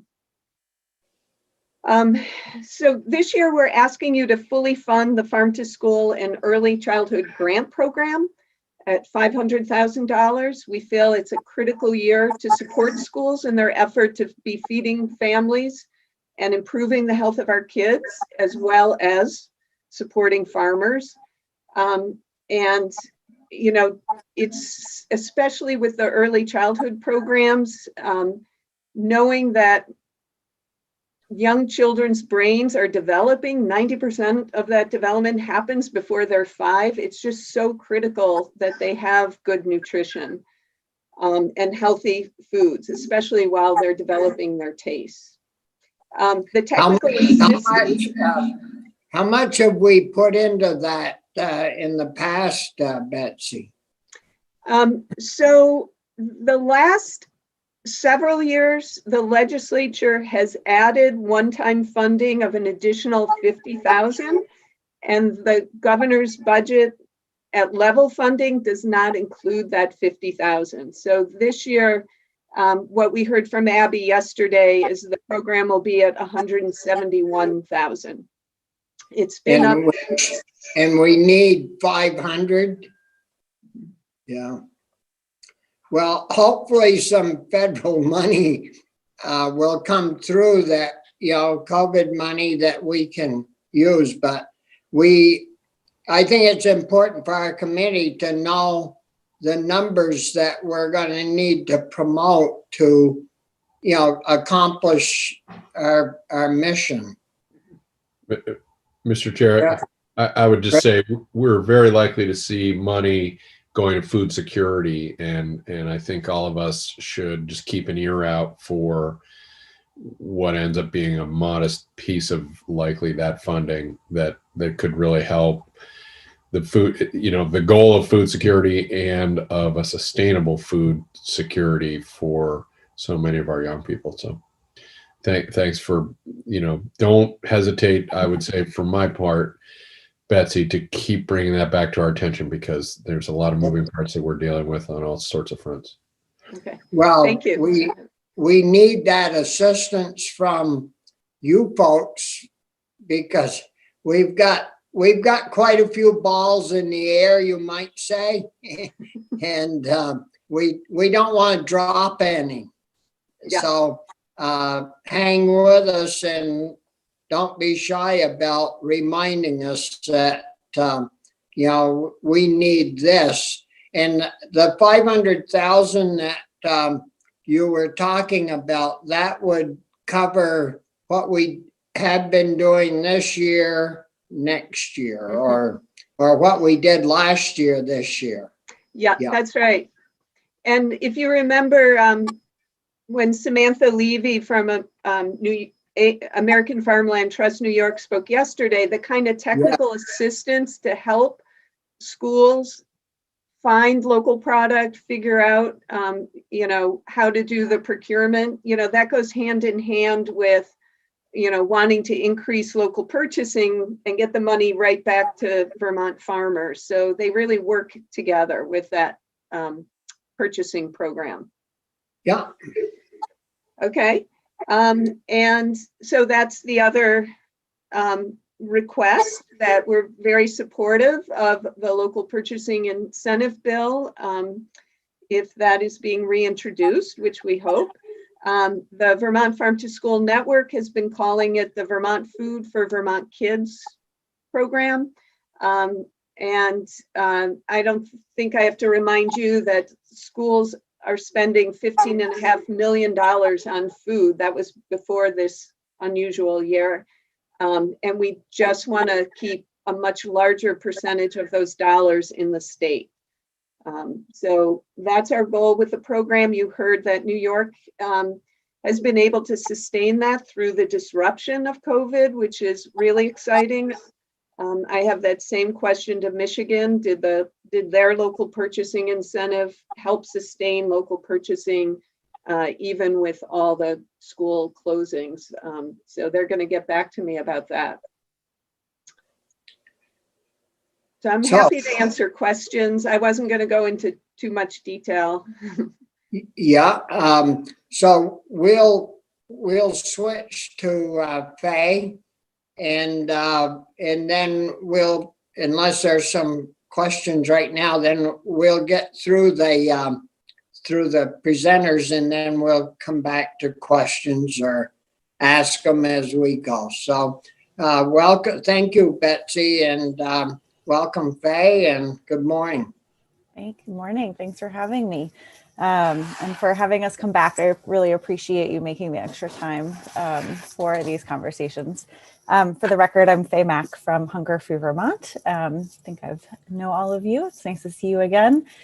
And so what I wanted to touch on today is really just to, in part, underscore what a couple of other presenters who you don't hear from as often as you hear from me mentioned yesterday. And I really appreciated having Meredith from University of Vermont be able to come in and just share a little bit with you all about what they're seeing in terms of hunger in Vermont. And I wanted to provide a little bit of additional context to what she was sharing, and say that, you know, what she shared yesterday was that 1 in 3 people in Vermont have experienced food insecurity at some point since the start of the pandemic. And what is really telling and troubling about that number is that that's the highest number that we've ever had in Vermont in terms of hunger in at least the last 20 to 25 years, which is when the USDA started measuring hunger. So probably longer than that, but we don't have data for that. When the kind of peak of food insecurity hit a couple of years after the crash in 2008, 2009, during our last major recession, the peak of hunger during that time period was about 14%. So when we're experiencing 29% of people in Vermont struggling to put food on the table over this period, that's something we've never experienced before. Which is why all of the COVID relief that we've been able to do in Vermont addressing food insecurity has been so important, and why we've seen, you know, the lines at the airport for the food pickups this summer and all of that. The other piece that I wanted to highlight within the data that we've been finding is, as Meredith mentioned, Vermont still does have a lower rate of hunger compared to other states, but the experience of the increase has actually, Vermont has one of the highest kind of rates of change. So the Census Bureau has been doing weekly surveys since the start of the pandemic. And they've been finding that rural states in particular are experiencing the most dramatic increase in hunger. And by the end of September, Vermont, West Virginia, and North Dakota were the 3 states that have experienced the highest increase in hunger, with more than 50% increase in respondents saying that they lacked enough to eat. Is there a reason, do you think, for that? Have we missed the boat somewhere along the way that caused that, or is it just? I don't think we missed the boat. In fact, Vermont has had one of the most comprehensive and holistic responses to the rise in food insecurity. And because of that, we saw with the data from University of Vermont, at the start of the pandemic, hunger went from 1 in 10 people in Vermont to 1 in 3. And then once some of the relief kicked in, by the summertime, we had lowered down to 1 in 4. So Vermont has been responding really well. I think part of the increase is that we had a lower rate of hunger to begin with compared to more urban areas. So we were kind of at a steady about 1 in 10 people in Vermont struggling with hunger, and had been in that for a few years. And the national average was a little bit higher than that. So the pandemic has hit every state, and very suddenly, where during the last recession, Vermont, the impact on Vermont was smaller than in other states and later. But March, everything shut down and a lot of people lost their jobs immediately. It didn't matter if you were in a rural or urban area. So I think we've just seen a larger increase because of that. But I think it points to the severity of need in Vermont, even though the numbers might be lower than in other states. I don't think that it points to a lack of response or us missing the boat. Yeah, well, that's good. Yeah. So the other two, John mentioned this yesterday. We put together an overview document for you all of the different food security and local food and school meal related requests that are out this year. That's available. Linda has it uploaded for you all. Some of it may shift. There are bills that still haven't been introduced. We don't have bill numbers for everything yet, and haven't, as Betsy said, we haven't seen a draft of the local purchasing incentive bill. So we'll update this as we go and make sure you have that. But we wanted to make sure you had kind of a quick overview so you could glance at it and refresh yourselves on what it is that we're talking about, because all of the requests in here are connected and uniquely needed. They all serve different purposes, but support one another. And the two that I want to highlight from Hunger Free Vermont's perspective is universal school meals, and a request that we have this year for a position within the Agency of Education that we'll be making of the Appropriations Committee. For universal school meals, as you have heard, there's a bill being that we plan on, or we expect to see introduced in the Senate. A bill has already been introduced in the House. They mirror the bills that were introduced last year. And what you really heard from Carol and from others yesterday is that the experience that schools are having and families are having this year of very different format, but of a universal school meals model, is having a very significant impact on children's health, on their ability to learn, and on just family overall well-being. And schools don't want to go back to the old model, which was inherently inequitable. Access to school meals depends on what zip code you live in and what your school is doing. Universal school meals is a provision that's available to any school to take. It requires an investment through the school budget, but it's available to all schools, and not all schools are going to take it.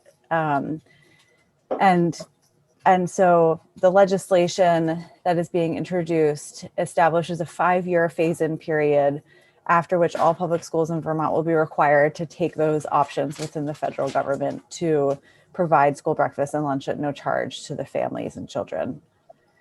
I'll hit a couple of the highlights of the bill. Oh, sorry. Yes. Have you been working with any of the draftsmen on putting that together, or just with legislators? On the bill itself? Yeah. So it's been introduced in the House, and I have not talked with Legislative Council about the version in the Senate. So, Well, Jim from Education was supposed to be putting that together. I haven't checked back with him, but certainly we need to keep the updates in that. But we'll talk about that in a bit.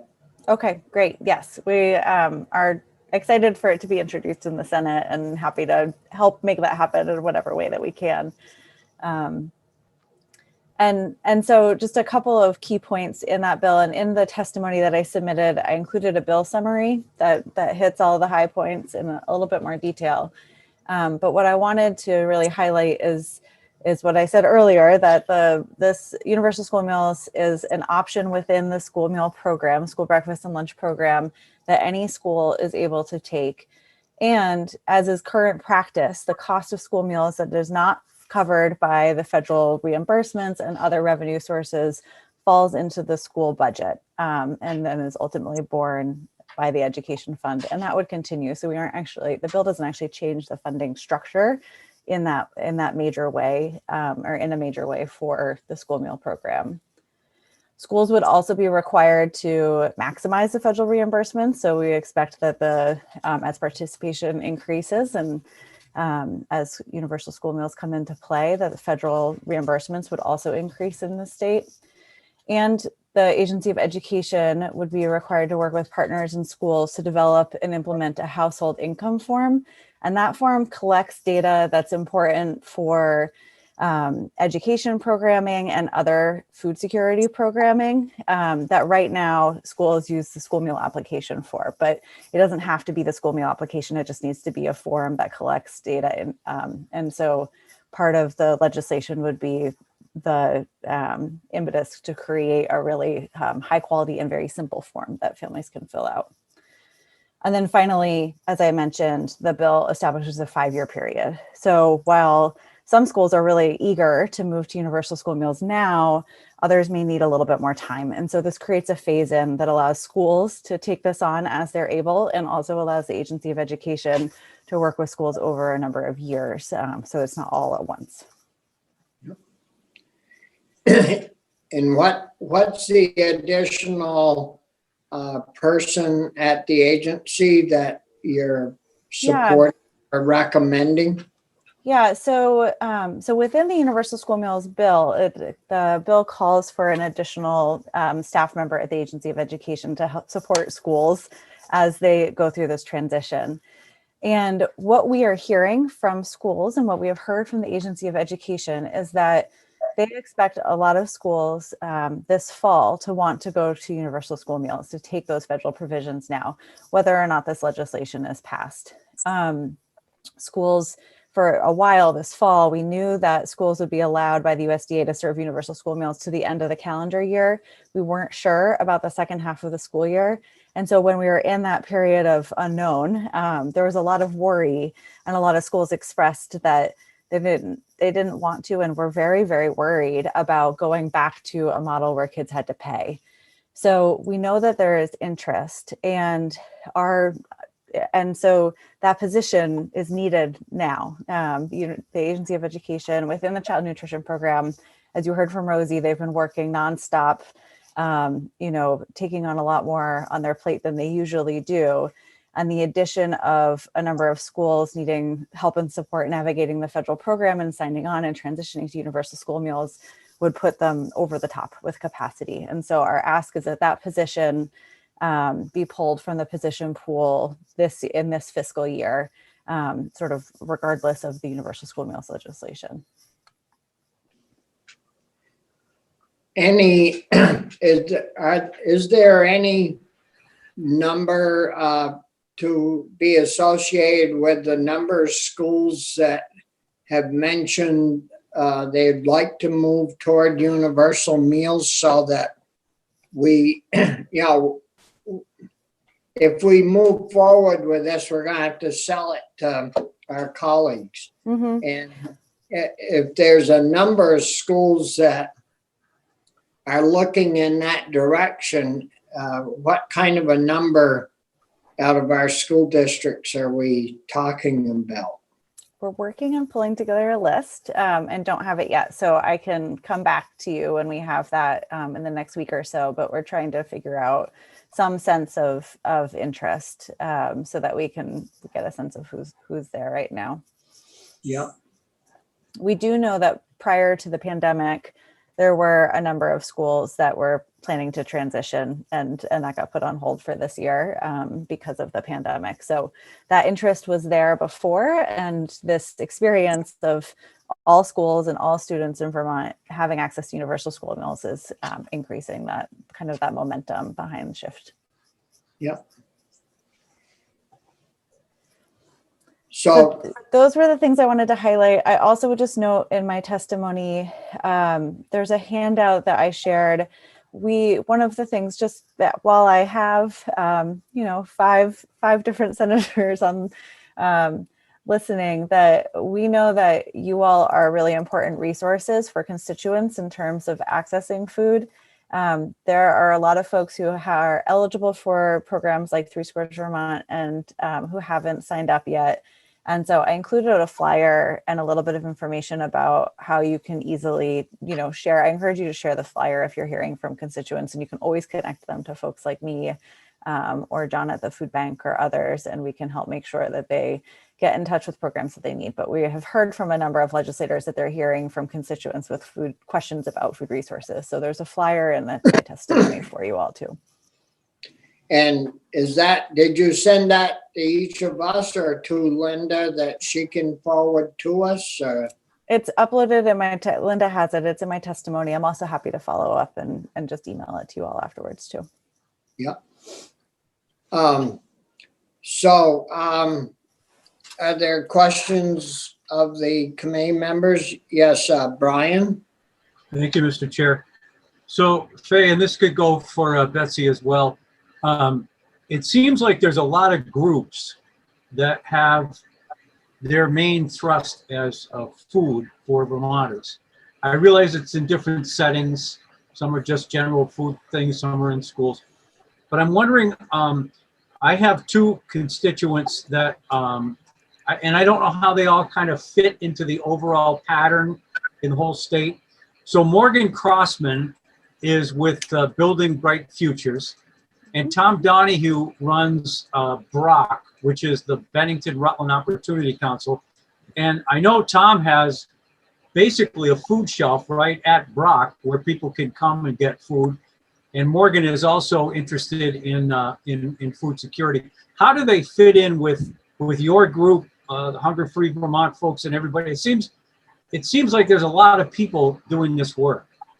There are, and those are 2 of our really strong partners. So I can answer from Hunger Free Vermont. Betsy, add in anything I miss. So BROC is one of the 5 community action agencies within the state. And those organizations are very strong partners in all of this work. They provide a lot of the direct assistance to people low-income Vermonters who are trying to access these programs. So they run food shelves. They provide application assistance for programs like 3 Squares Vermont. They've been really crucial in a lot of the COVID response food security measures, like making sure that people in motels are getting food and all of that.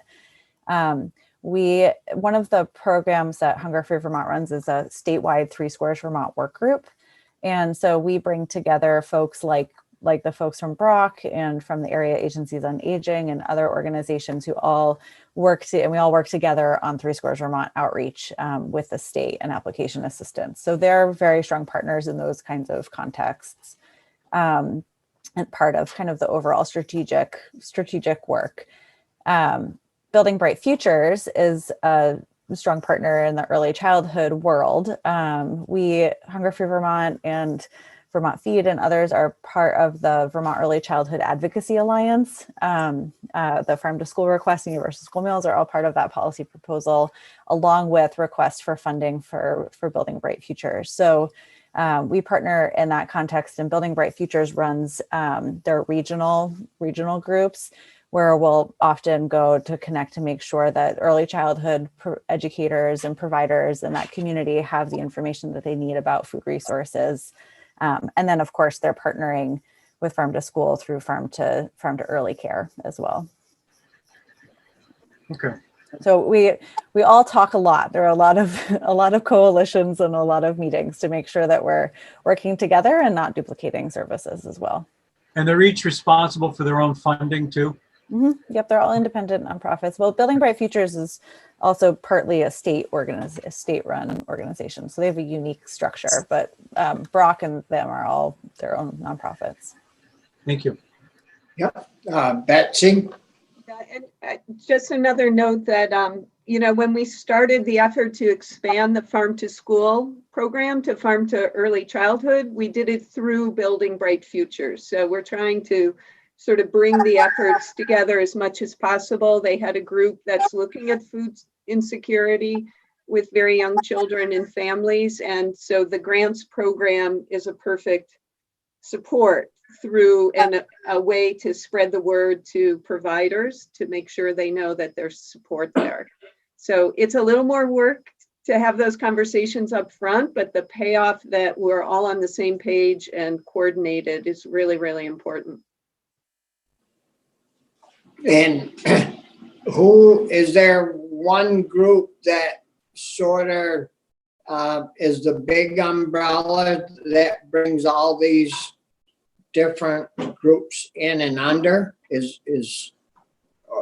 I mean, somebody has to be in charge, right? Well, I would say, okay, Faye, let's take a stab at it. There's a whole group through the Farm to School and Early Childhood Network that's really focused on nutrition and school age. Hunger Free is part of it, Food Bank and others.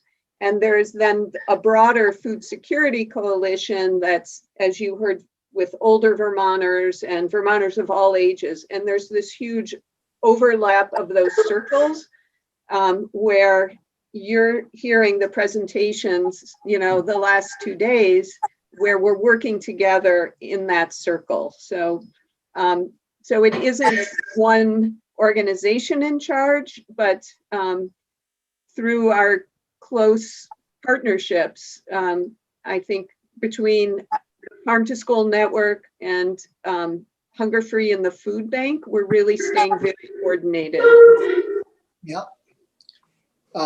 Thanks. I know, I think we in Vermont, we as, representatives of the people, or personally, I think, our people up north here have been served quite well by the different groups, and certainly I haven't received one phone call from a constituent or any individual outside of my district even that has had a shortage of food, or that couldn't find food, or needed food and couldn't find anybody to get it to them. So, I mean, I think we're doing, as a state, I think, pretty well by our citizens.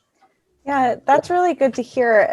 And the trick, I would say, is, we've done a very good job of making sure that people are able to access food right now during this crisis. There are new programs like the Farmers Feeding Family distribution programs, and the food banks, just incredibly ramped up effort that they've been doing to make sure that people are able to access food right now in this crisis.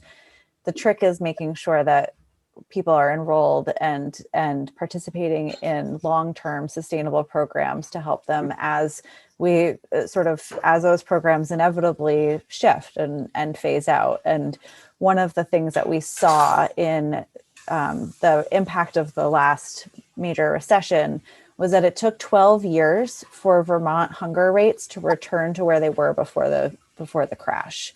So it took us 12 years to recover. And so after, the immediacy of the pandemic is over, issues around people meeting their basic needs in the economic recovery will be much slower. And so that's where programs like Three Squares Vermont, but also access to school meals through, universal school meals as families get back to work and may lose eligibility for free meals, but still be really struggling. That's where those programs are hugely important, and why they're kind of the foundational programs that are primarily funded by the federal government. And so we have to do some work to make sure that those programs are really viable as people transition out of this crisis. After the fact that we have this continue on for a period of years.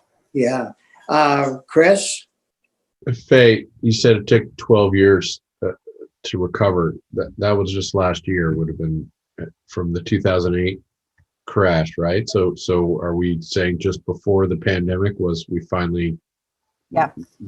Wow. We were at about 1 in 10 people in Vermont facing food insecurity prior to the recession. And it was about 2 years ago. So it was 12 years and I think it was about 2 years ago where we hit 1 in 10 again. And then we've been steady there. So we lost 12 years of improvement. Yeah. We spent all that time getting folks back to where we were before the recession. And as we know, that was one of the longest, I think, period of economic kind of viability in our country. So we can't really afford to take 12 years to respond to this time, especially since hunger is at a higher rate than we've ever seen. Well, hopefully the economic recovery is a little more spread across the entire spectrum. Yes. Remind me, for universal school meals, there's some threshold. I want to say it's 40% or something of school community. If they're eligible, then the feds say, fine, just do it for the whole school. And do I have that right? And what is the percentage? Maybe if you know it off the top of your head.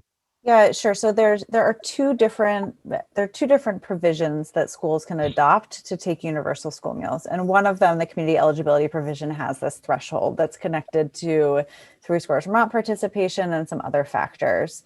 All schools are eligible to take the other provision 2, which is what we're seeing more and more schools start to take, because the schools that are eligible for the community eligibility provision already have. Okay. I guess my question is, does the depressed economy right now, and we have a lot of unemployed, though we're doing better than most of our neighbors, but a higher rate of unemployment than we've seen in many years, does that in a messed up way provide an opportunity to, you said a lot of schools are getting ready to transition, or already we're thinking about it. And I guess I'm just trying to understand that. Do we have in a challenging economy a moment where schools might get into the universal program and under federal guidelines? And then a follow-up question. I know in Burlington, somehow we qualified for universal schools for some of our schools, and we've been able to perpetuate that without going through this enormous process. And so just help us understand that, because I'm wondering if the bad economy right now provides this opportunity that might help us continue in this for many years to come. Yeah, it's a really good question. And there are a couple of really moving factors right now that could very much impact the cost of universal school meals in a way that would make it less expensive for the state. One of them is, as community, when families are struggling and the economy is down, if more families are participating in programs like Three Squares Vermont, then more schools will qualify for programs like community eligibility. We haven't seen a major increase in Three Squares Vermont participation yet, primarily because of the ways that we've been holistically responding, and because unemployment insurance benefits, including the $600 boost that folks were receiving early in the year, count against your Three Squares Vermont eligibility. Congress shifted that, so this new $300 boost isn't actually going to harm people's ability to enroll in that program. So we haven't seen that, but we know there are a lot of people who are struggling, as we see folks showing up for those farmers to family food box distributions and other other ways of accessing food. So Hunger Free Vermont, the food bank, the Department for Children and Families, everyone is working really hard to try and help people get on these programs. So that could have a big impact. Also, just more students with lower incomes mean more students qualify for free and reduced price meals, which under as schools are moving to universal school meals, that helps the ratio in a way that would lower the cost because the federal government reimburses a higher rate for those students than for other students. So those are really important factors. It is sort of a moment in time where schools can enroll. The other factor too, just to name, is that Congress is really interested in taking a look at child nutrition programs. The importance of school meals has been highlighted all across the country, not just in Vermont. And so there's some energy to make some modifications to the programs that would help more schools be able to qualify and utilize those. So we're working very actively on that front too. Our goal is for a fully federal response, that universal school meals are part of the education system from a federal level. That's our ultimate goal. We know that schools need to make this shift now for children, and so we have a state response, a state request as well. The goal is to make it as cheap as possible for the state until the federal government gets there. The other thing, just to name, you mentioned how Burlington has been able to perpetuate. So once you enroll into universal school meals, you only have to recertify every few years, and if depending on economic, sorry. 2 years or 3? 4 to 5. 4 to 5 years? Yes, yeah. So it depends a little bit on the program and the ability to get an extension and some other nuances. But if schools can demonstrate continued economic need in the community, they don't have to go through the whole process of having kids refill out a school meal application or anything like that. And so that's what Burlington has been able to do. So once a school is enrolled in universal school meals, the whole process of continuing universal school meals is much easier than the initial kind of on-ramp year. Yeah. That's good.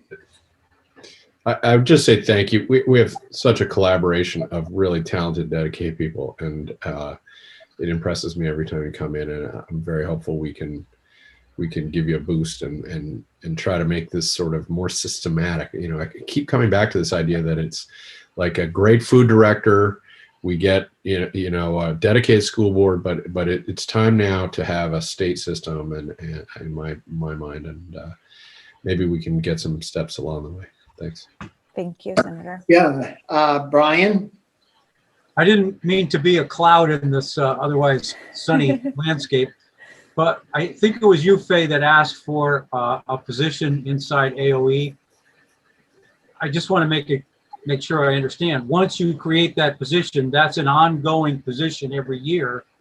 And much of this windfall that we heard about 2 days ago with the increase in revenue with the sales tax being up and all that, it's one-time money, and once it's gone, it's gone. So once you start adding positions inside agencies, you're increasing budgets on a permanent basis that can't be paid for by just one-time money. Again, I don't mean to be negative about this, but I'm trying to be realistic about the fiscal impact as well. That is true. So the request for a position is, I think per position, it's about $100,000 request is kind of the general.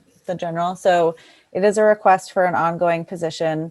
The child nutrition program is one that I will say, for many years has been at if not over capacity. They handle a lot and provide a lot of support for schools.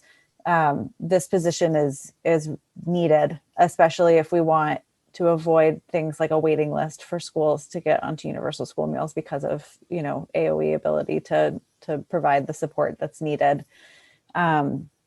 So it is an ongoing request, and we recognize that, but think that it's needed.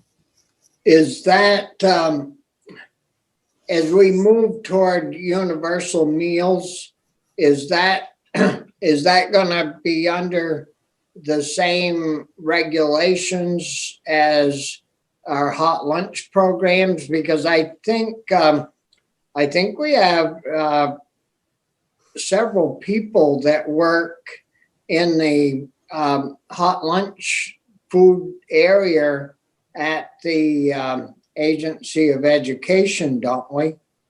Yeah, so the child nutrition program directed by Rosie has a number of positions and a number of programs that they work with, everything from school breakfast and lunch to the child and adult care food program that helps do after school and food for early childhood education providers, the summer meals program, all of these different federal programs that, you know, it would be great if there was just one at the federal level that had the same regulations that, you know, there's a lot of work that goes into just meeting the federal requirements around auditing schools and, you know, all of that. So there are people within the agency who are, you know, have the skills and the knowledge. It's really the workload that would come with transitioning more schools to universal school meals. It's pretty, we can come back with both that list of kind of the number of schools that are interested now, but also a little bit more about actually what does that entail? What does the shift look like? What does AOE support look like? So you can have a sense of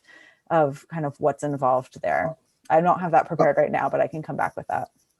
Well, it would be great if, you know, either at the Agency of Ed or over in Ag, the school meals program, which requires quite a few people, if that was going to slow down, those requirements were going to slow down, and they could shift one of those individuals into a different position, helping school districts get aligned and signed up into the Universal Meals Program. So, yeah, I think that's something that we could all kind of work on and look at, because the way the revenues are, it's going to be rough adding new positions, I think, for the next year or two at least. Well, until we get recovered again. So I think that's worth looking at and trying to figure out if there's anyone that's job is going to slow down and we could transfer, you know, a position. Sure. I think Rosie would be really helpful in that conversation to share about what her team works on and their scope. Yeah. Chris and then Anthony. I would just say that we know Rosie used to have a second position in helping with her task, and there is no doubt in my mind that folks working on school meals generally in the last 9-10 months have just been totally overworked. So I agree with you, Mr. Chair. It's tricky to ask for new positions. I would guess there's some vacancies that could slide over.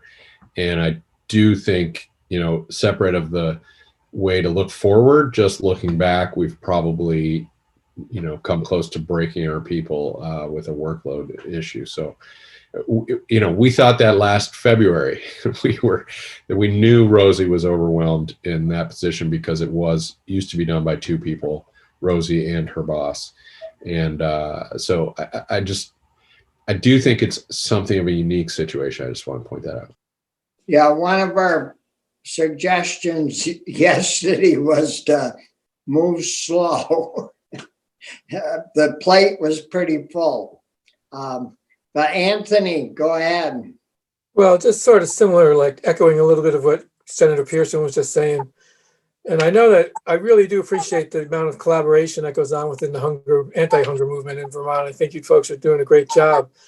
But lately, when I lie in bed and I wonder about what we should be doing, there's a part of me that keeps saying to myself, what we need is like a hunger czar or something, maybe an anti-hunger czar, let's put it that way. Someone who could help really coordinate all the efforts to make sure that we're getting where we need to go and sort of has an overall approach to the issue, and a position that would not only help the schools, but would help everybody stay on track, so that we really commit somebody to making sure that they provide the leadership that we need to get out from underneath this hunger problem. It's really a problem. And I think that I had this fantasy about having an anti-hunger office kind of thing, but I know it's not going to happen. But I keep coming back to the need for it because it's such a big problem and it's so important, and people so much agree on the need to really deal with it. But and again, not to downplay what you folks are doing, but just this idea that it's like you do like a racial equity coordinator. Sometimes you put somebody in a position of power over the whole issue and it sort of focuses attention in a different kind of way. So it's just a thought. I know it's not going to happen anytime soon. But I do think a position is a good idea. I think, if we could get universal meals rolling statewide, we would save Vermonters millions and millions of Right. dollars statewide. And we would have our children eating well. I mean, we would take care of the hunger part as far as school-age children are concerned, as well as helping the parents save millions of dollars that they wouldn't have to pay out. So it's a big win-win for everyone. We just have to be willing to make the investment in order to see the savings. That's the thing. Yeah. Looking down the road. I've always had to feed myself. I've always worked for myself, and I've never gotten something for free. I mean, you have to work at whatever you work at to help yourself later and moving forward. So you have to make investments to help yourself, whether it's state or private or municipal. So are there, I don't think we have any more presenters on. So are there other questions that you folks have for us or that the committee has for our presenters? Nope. We're good. Perrin, are you awake? I am and listening. I support universal school meals too. So you better start participating. It's best that he remain quiet. You don't want me to talk too much about it. Maybe he wants to be the czar of hunger. The anti-hunger czar. Be careful what you wish for, Mr. Chair. Yeah. So there's a reason Ray got me out of his committee. Yeah. Well, both Betsy and Faye, thanks a lot for making yourselves available again today. And, be sure and stay in touch and we'll check on that universal meals bill to see how that's coming along, and we'll continue to work on it. And one other issue, Senator Leahy is going to be, I presume, will be in charge of the Appropriations Committee in DC. If we did have a universal meals program come from someplace, I would expect it would end up in the Appropriations Committee in the end. Would that come through USDA, through the Education Agency? Where would that come from out of Washington? So it's through the USDA and the Ag committees in Congress. It's part of the last bill that was passed is the Healthy Hunger Free Kids Act of 2010. So the bill has not, it's sort of the farm bill, but for child nutrition programs, and one of those big bills that covers a lot of different federal programs, from WIC to school meal programs and all of those. And it hasn't been reauthorized since 2010. So they've tried to restart it a couple of times, but haven't made it further. But we're really hopeful, actually, that this year there will be some movement on it, and an opportunity to make some shifts to programs like that. Senator Sanders also introduced a bill with Representative Omar last year for universal school meals for the whole, for everybody in the nation. So I'm not sure if he'll be doing so again. He's also in a new role, chairing the budget committee. But we do have very, very strong support for the school meal program from all 3 members of our congressional delegation. Yeah, great. That should help a little bit. Yeah. Corey? Yeah, actually, I have a question for you guys. Would you guys support, pushing the federal government to allow whole milk back into schools as part of the nutrition program? Yes. I wished for it. That's what reminded me. Yeah, so that's something that would be covered at the child nutrition reauthorization. That's where the nutrition standards get covered. I think it would be certainly a great discussion to explore. There's, Vermont has a really strong opinion about milk and in support of whole milk. And so that would be something that would definitely be take a look at. And I know that Senator Leahy and Congressman Welch and others are also kind of interested in that as well. So. There's some other states as well interested in that. So Vermont would not be alone. Yeah, so that would be definitely part of the conversation.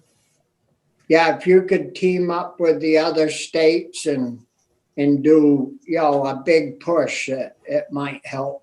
Yeah, and us too. Is there anything else that you ladies would like to bring up? No, thank you for this time. Yeah, it was great to have a chance to kind of have more of a conversation too. It's harder for that sort of time to be made over Zoom. So we appreciate it and look forward to continuing to bring you back more information as we get it. Well, again, thanks a lot for your time and we're here to help. So feel free to contact us anytime that you think we need a push, call us. We will. Thank you. Yeah. Take care. Thanks. Bye-bye. Bye. So committee, tomorrow, I guess we're going to get the congressional delegation people in. So if we do, maybe this would be an opportunity to talk about, our whole milk issue along with our school meals and that universal meals would really make a huge difference for our school districts, our children, our taxpayers. It's a hell of a deal. Especially if we start getting 30% of the food bought locally, then it's really reverberating through the economy. Yeah, it helps the farmers. And I know there's an expense to it, but even like in childcare, where my son is in a new facility since June, they provide the meals. They're good meals. It takes a little bit of, my wife and I obviously pay childcare probably costs more to go there than other places, but it ultimately, it makes it easier. And this will be one that, be glad to side with you guys on and look at. And plus, Bobby, I can think of school districts that we probably share that the schools already provide universal meals. Like I know Berkshire does, and that bleeds into Richford and that area. So we're already seeing it in a lot of schools. So yeah, I don't know if I've ever told you, but the other guys probably have heard this. I did that 20 years ago when I was on the school board, chairing the school board in Troy. The hot lunch agent ran away twice with the proceeds of the kids' money.